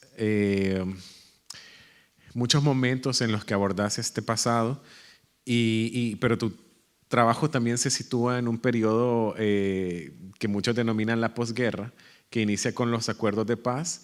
Y me parece interesante esta noción de la paz en ese momento, porque este periodo de la posguerra fue realmente también uno de los más violentos de la historia reciente. ¿Nos podrías comentar un poco tus pensamientos o esta resonancia que te hace al hablar de estos espectros de violencia que retornan también, pero también cómo hay retornos que trascienden en el tiempo de estos agentes o mujeres también que estabas mencionando, que buscan la justicia y la agencia? Es una pregunta como muy amplia, pero... Solo tengo 2 minutos. Entonces, lo que quisiera comentar, Patricio, sobre la posguerra es que después de ver tu pregunta, me quedé pensando realmente si la categoría que hay que usar es posguerra. Yo creo que El Salvador tuvo un proceso de paz que duró 3 años después de la firma de los acuerdos de paz y que se rompió cuando se rompe el acuerdo de paz y un policía le dispara una bala de goma a un campesino desmovilizado que había ido a casa presidencial a protestar. Entonces, si el ejército ya no iba a intervenir en las políticas públicas, si el Estado ya no iba a desaparecer y asesinar sistemáticamente a ciudadanas y ciudadanos e infancias, ¿por qué este disparo? O sea, ¿por qué está la posibilidad de matar y reprimir así tan sencilla? Entonces yo creo que ahí terminó la posguerra con ese disparo de bala de goma. En efecto, el campesino falleció, fue televisado porque hay un asunto tecnológico ahí. Acababan de abrir un canal que tenía en vivo vía microondas, entonces yo lo vi en vivo vía microondas y durante mucho tiempo he tenido esa idea y he vuelto sobre ella, ver el fin de la paz en vivo, vía microondas, como será la tecnología del momento. Y entonces luego viene esto que sí podría ser posguerra, que yo creo que se caracterizó también por la sistematización y la institucionalización de la violencia, pero de parte del Estado, pero también este Estado paralelo, esta estructura paralela como la que habla de Rita Segato cuando habla de la estructura del narcotráfico en México. Bueno, en El Salvador serían las pandillas y el crimen organizado, ¿no? Entonces, la posguerra tiene muchas etapas, creo yo, que todavía como historiadoras e historiadores no nos hemos sentado a pensarlas. Pero también me preocupa la posguerra porque es como un agujero negro que nos jala, entonces todo lo titulamos como posguerra y yo no sé si ya terminó, yo creo que sí, ¿verdad? Entonces vamos a cambiarle el nombre al libro que vamos a publicar. ya no tenemos tiempo. Muchas gracias, de verdad. Muchas gracias, Elena. Muchas gracias. Y quiero invitar...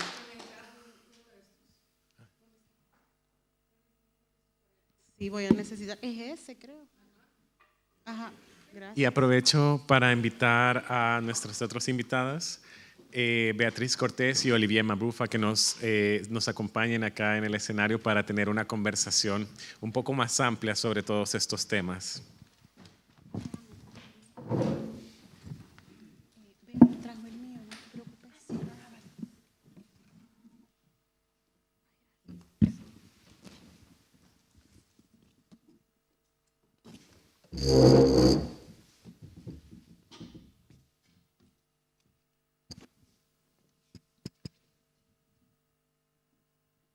Bueno, de nuevo, muchas gracias por acompañarnos. Y estaba pensando al final, para este momento de conversación, que ya hemos tenido oportunidad de conversar un poco anteriormente y hay muchos temas muy interesantes que saltan a la luz.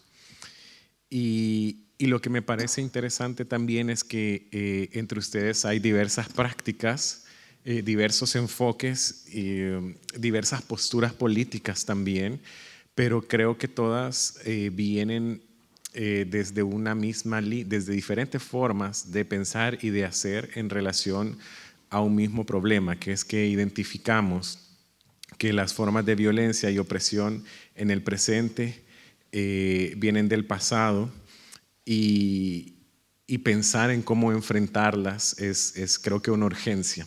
Entonces les quería preguntar eso, ya como para empezar un poco la conversación, ¿de qué maneras piensan que, o qué les ha resonado de los comentarios de las otras personas pensando en eso, ¿no? En que utilizamos diferentes estrategias o diferentes formas de trabajo, pero con un fin que también es muy general, pero que es un fin común al final, enfrentar estas formas de opresión o historias de opresión también.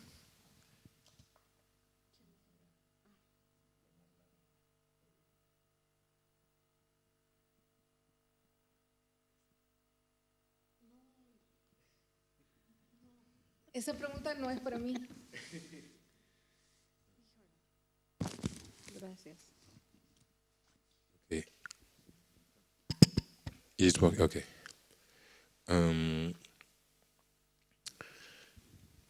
J'ai l'impression que dans ce qui va aussi créer cette réponse multiple, c'est aussi tes propres questions, Patricio.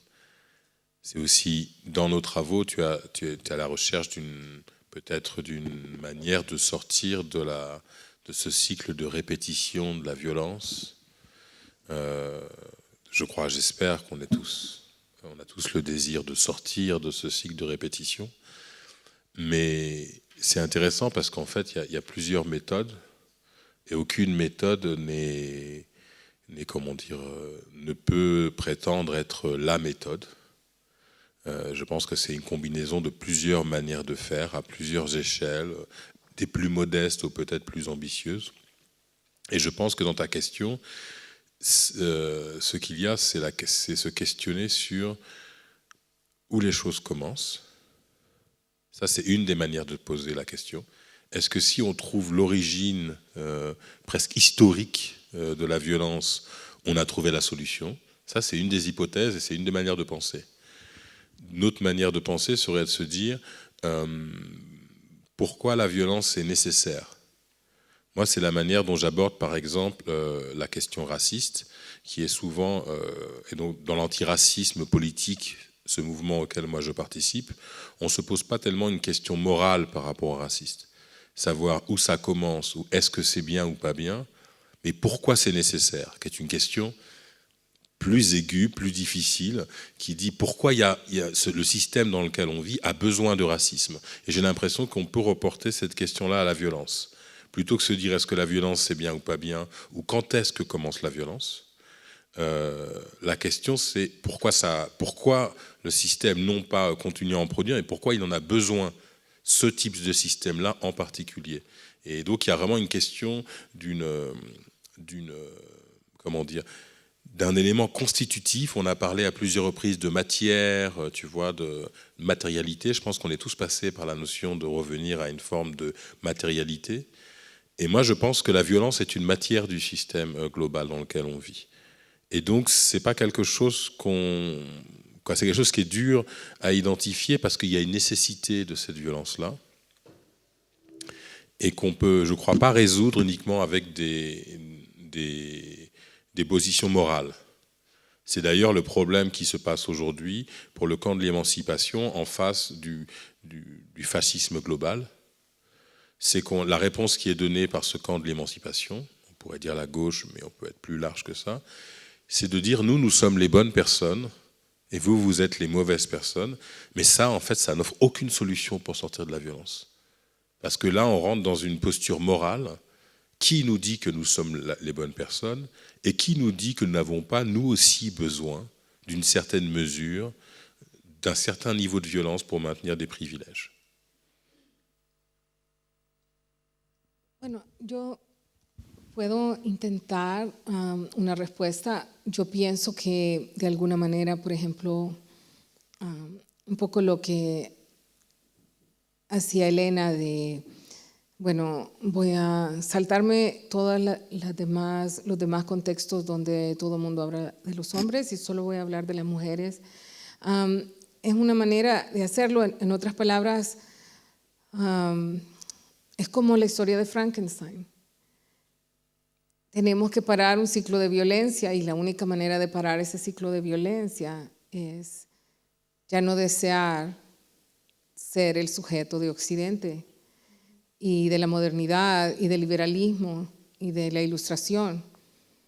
Todo lo que nos ha dejado el nacionalismo y las fronteras que nos dividen y las identidades rígidas que nos impiden tener y construir los géneros que queremos, las vidas que queremos, las historias que queremos, etc. Entonces, para mí se trata de desear o de descolonizar nuestro deseo, de no desear ser el sujeto de Occidente, de no desear ser el apéndice de Occidente, de no desear tener un palacio que tiene Art Deco y decir ahora somos de Occidente, sino celebrar lo que tenemos. Y entonces eso está marcado en toda Latinoamérica, tiene esas historias, ¿no? El momento que deseamos aprender francés antes de aprender cachiquel, el momento que deseamos aprender piano o ballet antes de aprender una danza histórica o una marimba, el momento en que deseamos, todas las cosas que deseamos tenemos que pensar por qué las deseamos, si de verdad las deseamos o eso nos lo implantaron como un microchip colonial que tenemos que sacarnos de la cabeza. Y cuando nosotros logremos detener ese colonialismo y sea contagioso, pues tal vez vamos a parar los ciclos de violencia.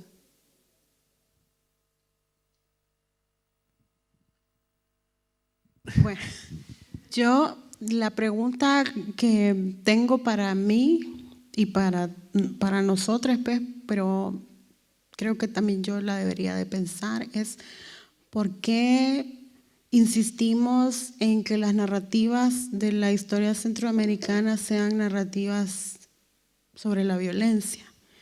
Y pues sí, mi papá es una víctima de la violencia, fue asesinado en 1991 y pues está impune su asesinato. Entonces como que durante mucho tiempo yo he creído el relato de la violencia de esta forma directa y otras personas lo creerán también porque también vivieron estas experiencias. Pero cuando yo estaba trabajando con las mujeres desplazadas de la guerra civil que retornaron en los 80s, no había un relato que no fuera un relato de esperanza, que no fuera hermoso. Hablamos de la naturaleza, obviamente hablamos de los duelos, las masacres, las violaciones, la imposibilidad de las exhumaciones, de ir a la justicia, pero yo creo que muchas de ellas, por ejemplo, para sanar lo que hicieron fue plantar un bosque, replantaron un bosque, ese bosque está entre el Painal y Aguilares, por ejemplo.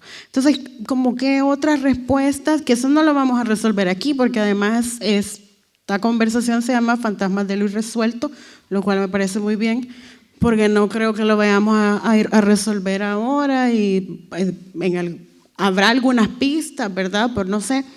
Pero a lo mejor buscar como de qué otra forma podríamos contar la historia centroamericana, que yo creo que cualquier narración sí va a ser una narración de la violencia, porque al hablar de historia centroamericana también estamos apelando a los estados nacionales, ¿no? Que era la conversación previa que tuvimos y que estábamos enmarcados en el estado nacional. Pero sí, quizá la pregunta sea en nuestra práctica, en nuestra cotidianidad y cómo vayamos avanzando, si el discurso de la violencia es el que tiene que primar para contarnos y para pensarnos. Porque también cuando hicimos un Zoom, Beatriz decía, bueno, pero no todo el arte centroamericano es ese arte de la violencia necesariamente, ¿no? Y yo también decía, bueno, es que también hay un afán de coleccionismo de comprar arte centroamericano sobre la violencia o curar arte. Entonces, y eso también está en la literatura. Aquí está Ethel, que es parte del Centroamérica Cuenta. Pues la literatura centroamericana también es la más leída, la más publicada, es escrita por hombres que siguen hablando sobre la violencia, manteniendo relaciones violentas. Entonces creo que no hay una respuesta, pero por lo menos la pregunta me la llevo. Patricia, je voulais peut-être poursuivre ce qu'elles ont toutes les deux dit, ce que je trouve c'est très juste, au détail près que lorsqu'on arrive, comme Béatrice vient de le dire, de sortir d'un désir qui nous a été inoculé, on rentre, et je crois que c'est ce qui est en train de se passer en ce moment, dans un moment autoritaire, dès lors que le capitalisme n'est plus un objet de désir et qu'on arrive à avoir des choses auxquelles on est plus attaché, et moi je parle là de l'exemple des territoires coloniaux d'où je viens, où les gens se retournent vers des pratiques culturelles, notamment cette question du jardin créole, qui est une connexion entre les cultures afrodescendantes et les cultures indigènes, une pratique pour soi, une autonomie alimentaire, des gestes de soins. Tout un ensemble de réglementations du capitalisme arrive pour dire on n'a pas le droit de faire ça. Et donc il y a une espèce de passage entre un moment, je dirais, qui est un moment de désirabilité du capitalisme Et quand il est de plus désirable, il devient armé. Moi, je trouve qu'on voit l'expression aujourd'hui du nouveau moment d'un capitalisme qui sent qu'il perd sa puissance de désir, mais qui devient menaçant. Et qui devient menaçant avec des règles. On voit au niveau agricole, tous les exemples les plus intéressants qu'on connaît en Centre-Amérique et ailleurs sont des exemples qui vont se heurter à des règlements. On n'a pas le droit d'avoir ces semences-là, on n'a pas le droit de planter comme ça, on n'a pas le droit de s'organiser comme ça socialement. Et dans nos territoires, nous, c'est vraiment une réalité où les gens qui veulent vivre de manière autonome se sont un peu enfuis dans la montagne. Alors moi, je viens d'une île aussi avec un grand volcan. Et donc sont montés de plus en plus dans ces endroits-là. Et l'espace politique de la Guadeloupe est vraiment devenu l'espace de la montagne, et qui est un espace aussi d'autonomie. Et donc il se crée des nouvelles choses, alors qu'avant les intellectuels étaient plutôt dans les villes, ils cherchaient à être vus par les Européens, à écrire en français, à être... Là on rentre dans des gens qui fonctionnent en créole, qui sont dans des rapports beaucoup plus liés à l'autonomie, qui ont un rapport culturel, mais aussi un rapport intellectuel et un rapport agricole. Les gens font des jardins, cultivent la terre, mais on ne laisse pas les gens faire ça. C'est ça que je veux dire aussi, c'est qu'il faut comprendre qu'on arrive à une phase où, soit avec des règlements un peu techniques, soit avec de la vraie violence, c'est-à-dire qu'on détruit les champs, on attaque les gens, je crois qu'on empêche cette espèce de fugue. Il faut insister, mais pour dire en tout cas qu'on ne nous laissera pas complètement sortir de ce désir dont tu dis, parce que dès lors qu'on s'y engage vraiment, ça devient une vraie menace pour ce système-là.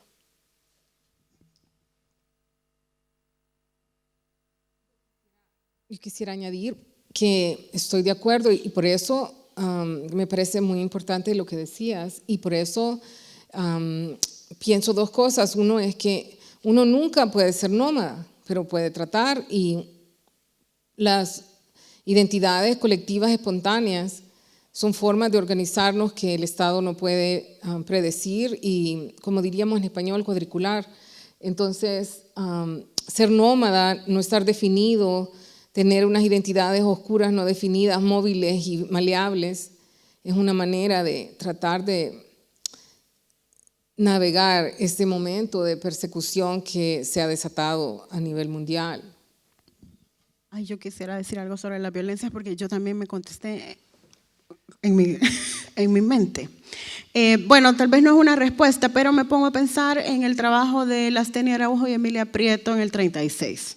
Y es un trabajo en el que están hablando de la violencia, mortalidad infantil, muertes bueno, lo que llamamos ahora muerte materna, desnutrición, fascismo, las dos eran antifascistas, represión, persecución, pero ellas estaban ilustrando esto por dos puntos, pienso yo. El primero es que era su posibilidad de ser, ¿no? De enunciarse, de pensar, decir, no eran ciudadanas, no tenían derecho a absolutamente nada, Lastenia sobre todo, que dependía mucho del esposo.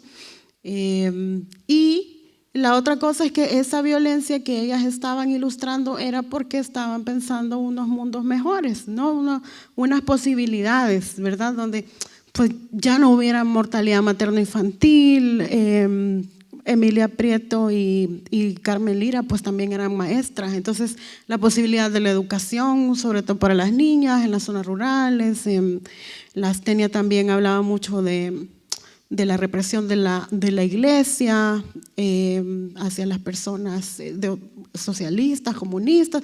Es decir, que yo creo que aunque ahí estaba la violencia, la respuesta no era la violencia necesariamente, ¿verdad? Era como la búsqueda de la esperanza de los futuros posibles, que son estos conceptos que se usaban en ese momento también para hablar de los socialismos y que ahora los hablamos como para muchísimos mundos, afortunadamente muchas otras posibilidades de mundo. Entonces quizás sería también mirar esas violencias ¿por qué acudimos a las violencias para hablar de la esperanza? Peut-être qu'on peut, je voulais compléter ça aussi, excuse-moi, parce que c'est très important ce que tu viens de dire, je pense.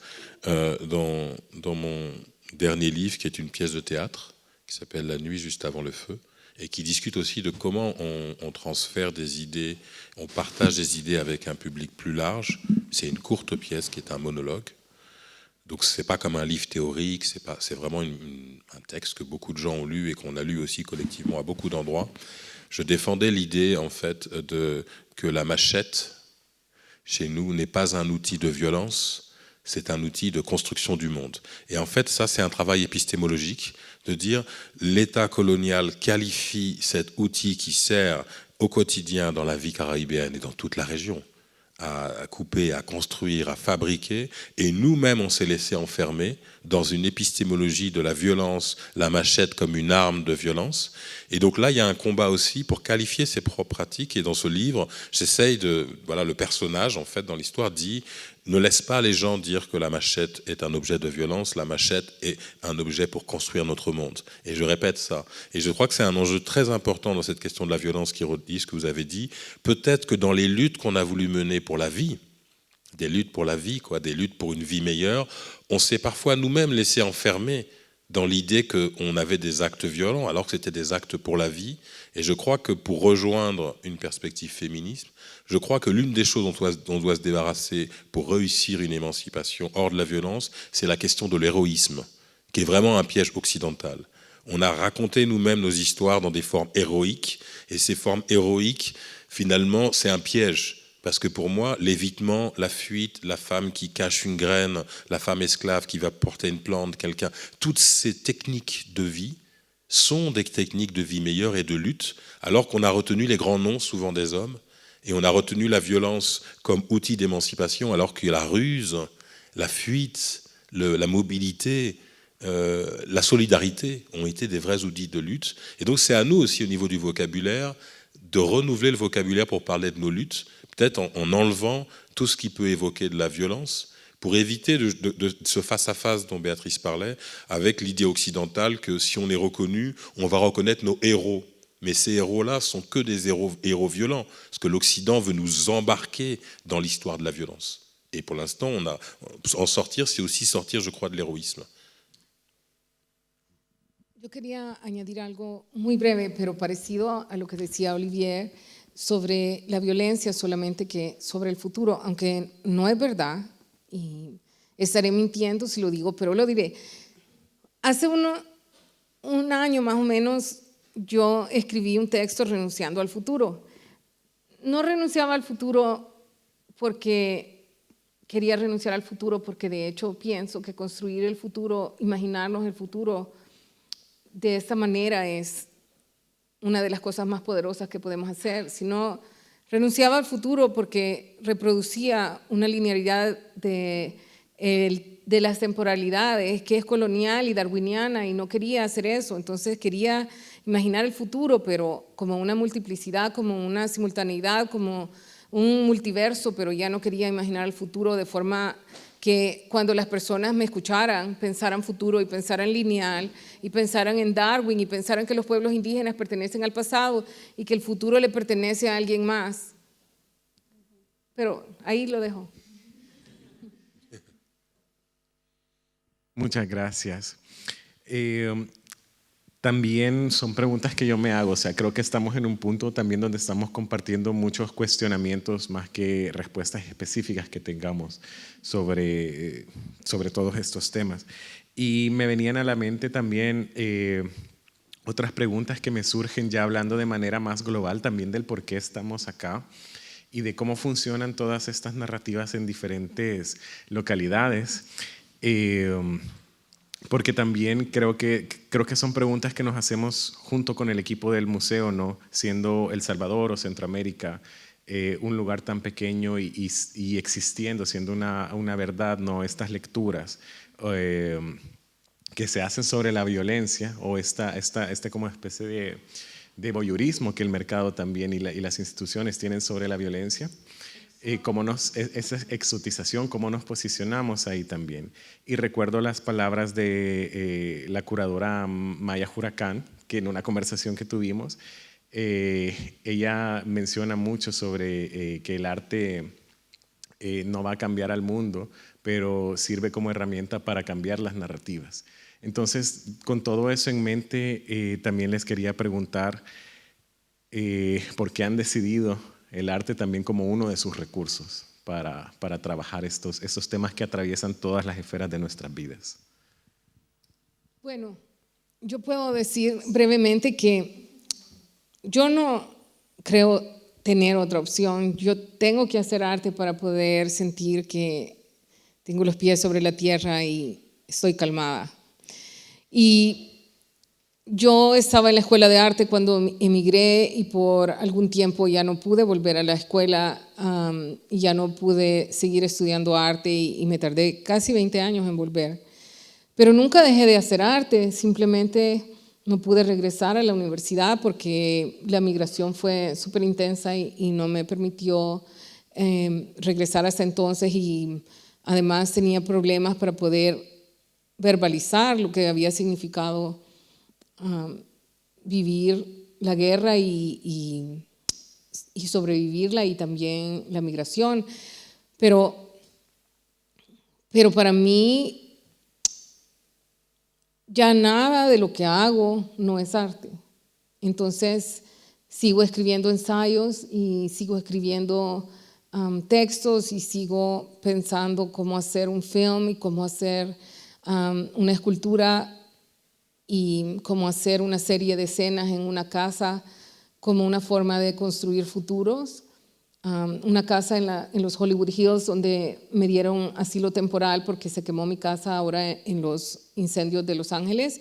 Yo invité a un montón de centroamericanos ahí, donde nosotros que hemos vivido ahí tantas décadas nunca habíamos estado, porque nuestras comunidades son los jardineros y los que limpian esas casas, pero nunca podemos tener una fiesta.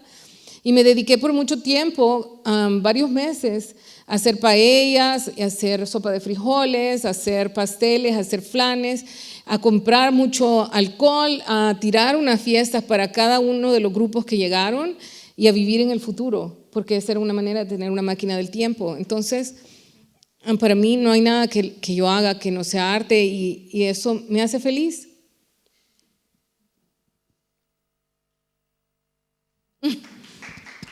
Gracias. La próxima llegan.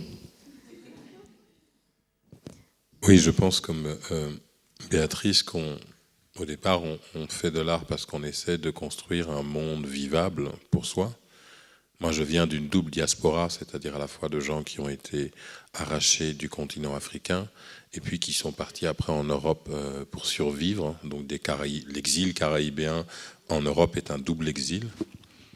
Mais cependant, ce qui est assez marquant, mais nous-mêmes, on n'a pas su le nommer, et peut-être c'est aussi un rôle que je me donne, les sociétés afro-caribéennes sont des sociétés où la pratique culturelle est omniprésente. J'aime à dire souvent, on est beaucoup plus cultivé que les Français. Mais beaucoup plus. C'est-à-dire que tout le monde sait chanter, tout le monde joue de la musique, tout le monde connaît des histoires, tout le monde sait nommer les lieux.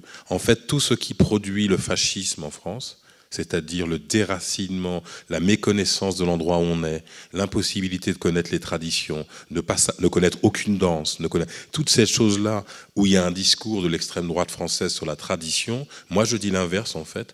La France est un endroit qui a été ravagé par le capitalisme et qui n'a plus aucune tradition. Et le fascisme ne parle pas des traditions du tout. Nous, on vient d'un pays où les gens ont vraiment des pratiques culturelles. Et moi, j'ai été bercé là-dedans comme quelque chose qui est que notre monde n'allait pas de soi, il fallait qu'on fasse notre monde, parce qu'on n'était pas chez nous.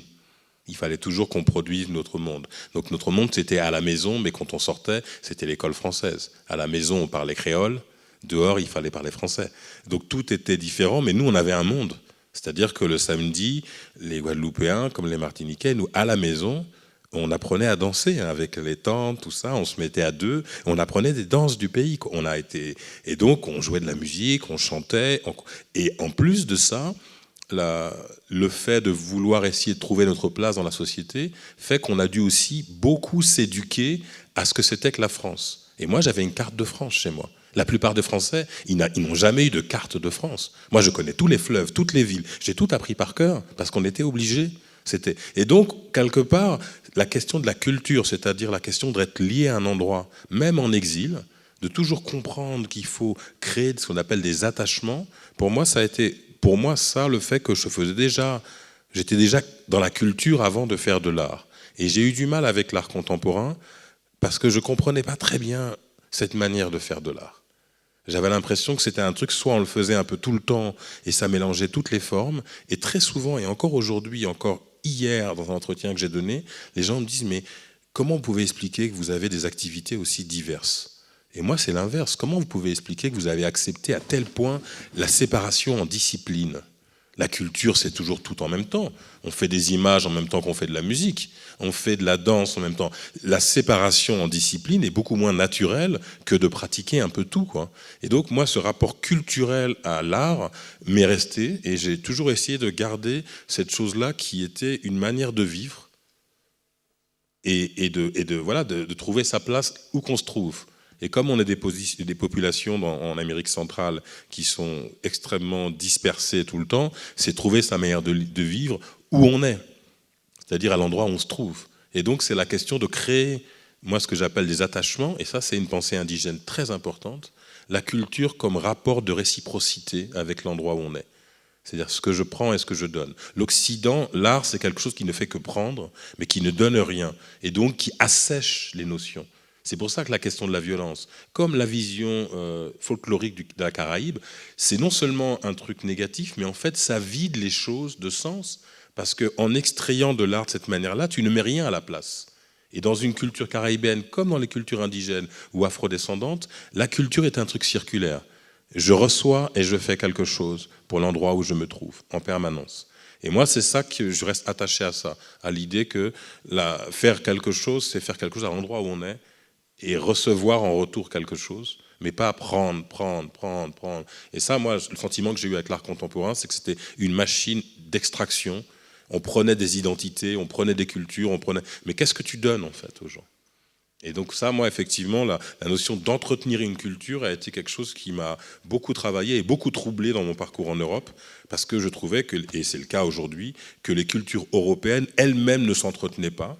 Et là, elles arrivent au bord du chaos, parce que pour moi, le fascisme, c'est d'abord un phénomène d'acculturation. C'est absolument pas un phénomène d'attachement à des traditions. Yo me voy a salvar de esta pregunta porque no soy artista. Entonces, lo único que puedo decir sobre mi trabajo es que como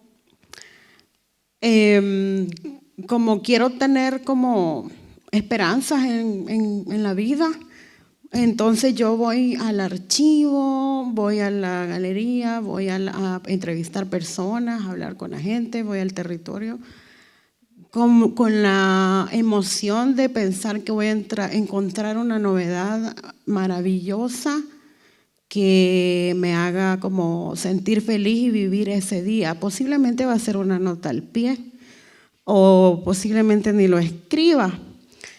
Pero digamos me va a ayudar a vivir, entonces realmente creo que esa es una respuesta más vital.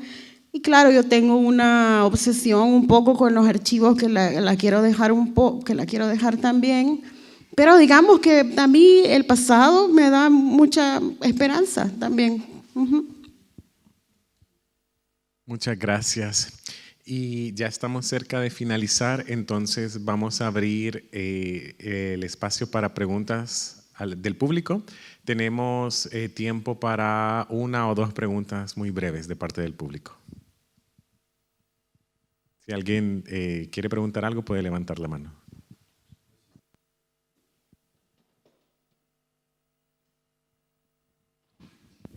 Hola, muchas gracias por las conferencias, por el conocimiento que han compartido hoy día.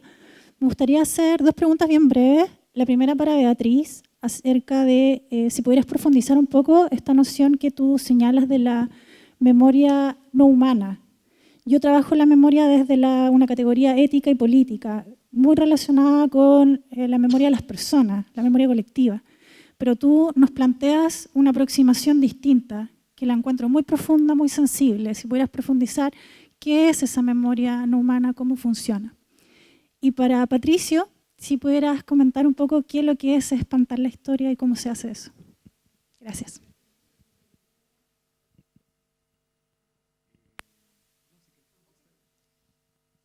Bueno, yo lo que contaba es que para mí construir memoria no es una labor sobre fijar el pasado o no fijar el pasado únicamente, sino hacer visibles algunas cosas que ocurrieron entre nosotros y pensar lo que significan para nuestro presente y para nuestro futuro. Y de alguna manera se conecta mucho con lo que decía ahorita Elena, porque visitar un archivo o construir un archivo o hacer entrevistas, cada vez que nosotros hacemos eso, la enfrentamos desde nuestro presente. Entonces, si yo lo que decía cuando yo hablé antes es, si construimos memoria como si no fuese escrita para nosotros, sino como si fuese destinada a unos humanos que no han nacido todavía,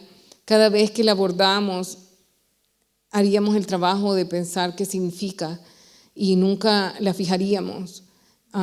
No es como la memoria que en los reportes de la verdad dijeron, miren, tienen 5 días para terminar este reporte y después se va a declarar que aquí se empezó la posguerra. Yo no estoy de acuerdo con que la posguerra ni terminó un día, ni empezó un día, ni sé si terminó, ni nada de eso. Entonces, yo pienso que ese esfuerzo de cada vez enfrentar lo que ha pasado y cada vez con lo que tenemos en ese momento, abordarlo es una manera de construir una memoria que se va como desdoblando cada vez y va adquiriendo sentido cada vez y nunca terminamos.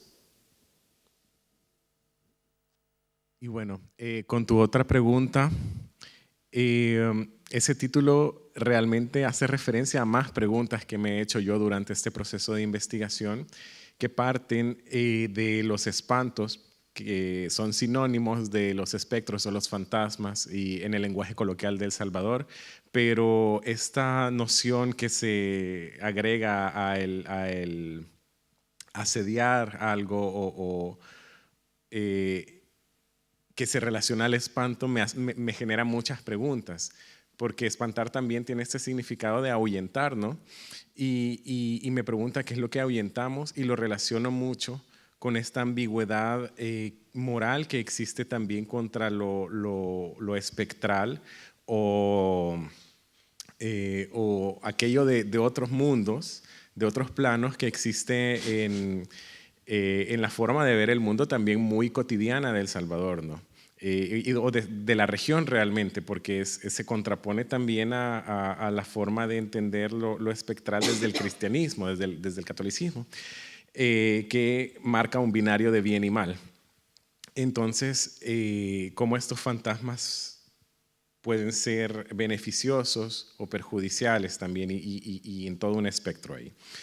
Y lo veo en relación a la historia y a la memoria pensando de manera muy similar a lo que mencionaba Beatriz y otras personas antes, la historia oficial como algo estático, como algo impuesto también, en contraposición a la memoria como algo muy radicado en el presente, algo maleable, algo que se está continuamente transformando.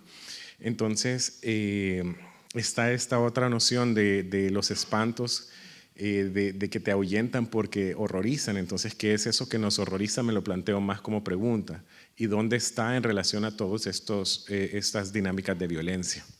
Por ahí va un poco. ¿Tenemos espacio para otra pregunta, creo yo?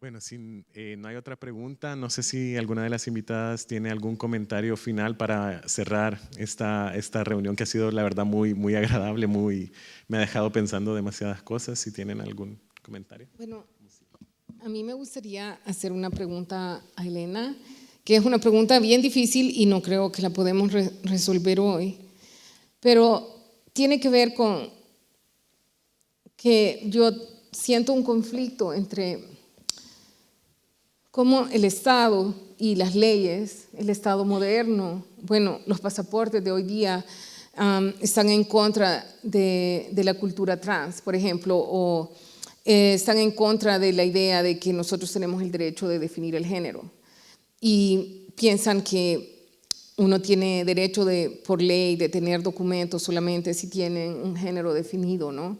Entonces, en un momento como hoy, yo me siento, a veces cuando mis colegas de Los Ángeles me dicen, vamos a hacer una pieza solo mujeres y te invito a tejer, yo digo, yo no puedo, yo no me considero mujer en este momento porque siento que definirse como mujer es como un acto de violencia que otros no pueden, mientras otros no puedan definirse como mujer, me siento conflictuada a definirme como mujer. Y quería saber si tenías ese mismo conflicto, porque por un lado veo la necesidad y además la inspiración que genera hacer esta investigación sobre las mujeres, y por otro lado me siento conflictuada a usar categorías de género. La forma como el Estado define mujer no es ni siquiera la misma que las mujeres usamos para definirnos. Entonces, ¿cómo usar otra palabra que no sea la de ellos? O no sé, ¿no? Entonces quería preguntarte si eso era algo que te preocupaba o cómo lo solucionarías. Y yo sé que no hay solución, pero voy a aplazar el examen porque no tengo solución. Ese examen. Pero digamos, hay un texto en el que sí escribí sobre arte de mujeres de la posguerra, pero incluí a una artista fluida que creo, por la última comunicación que tuve con ella, ya hizo su transición de género a mujer. Y siento que fue importante incluirla en ese texto porque ella se consideraba mujer, ¿no? Como ella se identifica. Y la verdad es que para mí la gran preocupación ha sido quizás vinculada siempre a las ideas del Estado Nacional, porque yo después de las conversaciones dije, a mí me va a ir muy mal en este conversatorio, porque como yo trabajo Estado Nacional, nacionalismo, frontera, ciudadanía, todo eso tan horrible que a la vez es elástico y que es poroso y que limita la vida, o sea, siento que voy a salir de aquí con la etiqueta de positivista de 1902, pero digamos que a mí lo que me preocupaba más es cómo estas seres, que en ese caso eran mujeres, no podían pertenecer ni emanciparse a nada. Pero creo que ni tener así, ni el nombre completo, vaya. Entonces, esa era mi preocupación principal. Y estaba pegada a las preocupaciones del tiempo que estaba abordando, ¿no? Finales del 19 hasta los años 50. Sobre la identidad, los pasaportes y lo otro, me siento que no lo puedo responder porque yo pienso que me sobrepasa y que no puedo pensar esto sola, que se necesita más bien una conversación, y quisiera que no fuera el cierre de este conversatorio, así que alguien diga algo más también, porque no quiero tener esa responsabilidad de cerrar sin poder concluir o hacer un aporte significativo. Poder concluir es bonito. Claro, esto es irresuelto, son los fantasmas de lo irresuelto, yo con eso no tengo problema, pero pienso que alguien más podría decir algo ahí y además nos queda un minuto. Yo iba a comentar algo porque al final todas estas son categorías también identitarias, y hay un conflicto, ¿no?, entre cuáles son impuestas y cuáles son generadas desde la individualidad, ¿no?, y desde la agencia y la capacidad de autodefinición. Y el género es una de ellas, igualmente socialmente construida de la misma manera que la nacionalidad, que muchos aspectos culturales. Entonces, lo mismo, no tengo una respuesta clara tampoco, pero a mí me ha servido mucho en este momento en que me hago todos estos cuestionamientos, verlo de esa forma, que estas categorías impuestas al final nos sirven, no nos sirven a nosotros, sino que sirven para generar diferencias que que juegan un papel en las dinámicas de poder, y algo que también hablábamos más temprano con Olivier, que estas diferencias también no nos sirven, sino que nos sirve esta capacidad de tomar agencia. Hablábamos de otro tema, pero este es mi pensamiento, ¿no? Que mientras podamos eludir esas diferencias construidas y plasmar nosotros mismos nuestro propio presente y futuro, ese es creo que un objetivo, ¿no? Yo creo, tal vez, ya no hay tiempo, pero tal vez lo importante era, en este caso, no ser hombre. Tal vez con eso bastaba. No ser hombre, la historia de los que no son hombres. Los que no son hombres, ahí hay que ir. Por ahí hay que ir, ¿no? Algo así. Yo creo que esa es una buena respuesta y es un buen camino. Bueno. Se acabó el tiempo, mira. Peut-être juste en commentaire de ça, nous, en tant que Caribéens afrodescendants, on a une autre histoire en fait du genre, et donc on s'est fait embarquer dans les histoires des genres occidentales, et on a perdu beaucoup de temps parce qu'en fait, même ce qu'on appelle la fluidité du genre, en fait, il y a une question très spécifique de l'Occident, c'est que l'Occident, comme c'est a une pensée de la séparation, il y a aussi une pensée de la nomination. Des gens qui étaient transsexuels dans l'histoire caribéenne longue, ça a toujours existé. Il y avait tout un ensemble de manières d'exister. Simplement, quand l'Europe a colonisé ces régions-là, des deux côtés, hein, autant dans le continent africain que dans les Amériques, il fallait nommer les choses. Et même les luttes des personnes minoritaires se sont passées à partir de la revendication d'une nomination. Et c'est très problématique pour nous aux Antilles parce que, par exemple, il y a des espaces qui sont des espaces fluides, qui n'ont jamais été nommés comme ça, mais qui sont aujourd'hui renommés comme ça. Il y a des personnes transsexuelles qu'on n'appelait pas transsexuelles, mais qui se renomment comme ça et qui prennent des risques alors qu'ils existaient et qui vivaient leur vie dans une société qui, quelque part, ne se préoccupait pas de ça. Mais dès lors qu'ils ont commencé à revendiquer avec des termes européens les droits des transsexuels, ils ont eu moins de droits et plus de problèmes. Et donc ça, c'est vraiment une question qui nous travaille. Comment on peut lutter aussi dans une épistémologie qui n'est pas toujours en train de nommer, quand Béatrice parlait d'une identité en mouvement, bah c'est la question de nommer aussi. Tu vas te retrouver dans un café tard le soir chez nous à Pointe-à-Pitre, une personne trans peut te servir sans avoir « je suis trans », quoi. Mais juste, la personne, tu vois bien que c'est une personne trans, et que c'est quelqu'un qui travaille la nuit au quotidien dans un café en centre-ville. C'est pas un sujet, mais dès lors qu'ils vont organiser des choses sur les droits des personnes trans, ils auront des problèmes dans ce vocabulaire-là. Et donc c'est aussi là que nos mots, les mots dans le créole, nos autres mots, doivent être retravaillés pour pas nommer de manière aussi définitive et violente les choses. Le créole a un avantage pour ça, c'est que comme c'est un langage image, le créole ne nomme pas les choses en fait, mais donne une image en fait. C'est comme de la poésie. Si tu traduis le créole en français, tu vas pas comprendre ce que ça veut dire parce qu'il faut connaître l'image. Et donc, il y a des images. Et moi, j'aimerais bien qu'on retrouve dans notre langue une manière d'image pour parler des genres qui nous évite de dire c'est ou ça, ou ça, ou ça. Mais ça dit quelque chose de plus vaste. Et là, on revient à ce que je disais sur la question de l'interprétation. Une chose qui n'est pas transparente, elle demande à la société de l'interpréter collectivement. Et là, ça devient un moment où on est ensemble, en fait. Tandis que le mot, il est nommé pour dire ça et pas autre chose.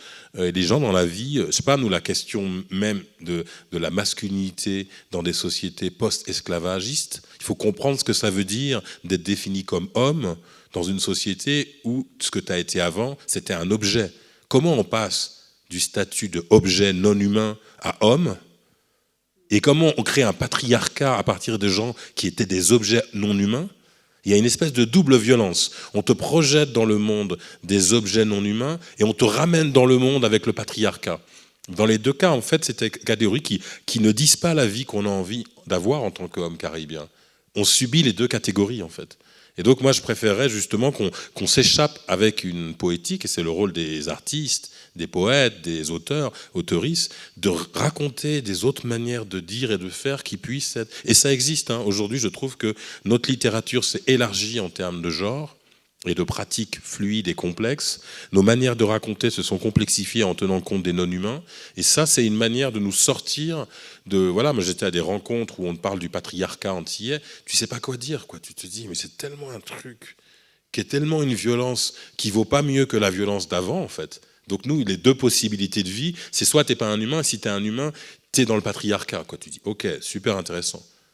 Moi, à titre personnel, il n'y a pas une troisième option, là il n'y aurait pas moyen d'être une personne qui n'est ni une espèce d'objet, ni une espèce de machine violente. Est-ce qu'on ne pourrait pas nous proposer autre chose ? Et là, c'est notre travail d'artiste, d'auteur, d'inventer des catégories. Et je dois dire que c'est ça qui a le plus avancé depuis 20 ans, avec la multiplication des identités aussi, des gens qui écrivent, qui font de l'art, qui font des films. Il y a un imaginaire qui est vaste, et je voulais finir par une note positive, parce que tout le monde a envie de partir avec une note positive. Je crois que ça avance beaucoup.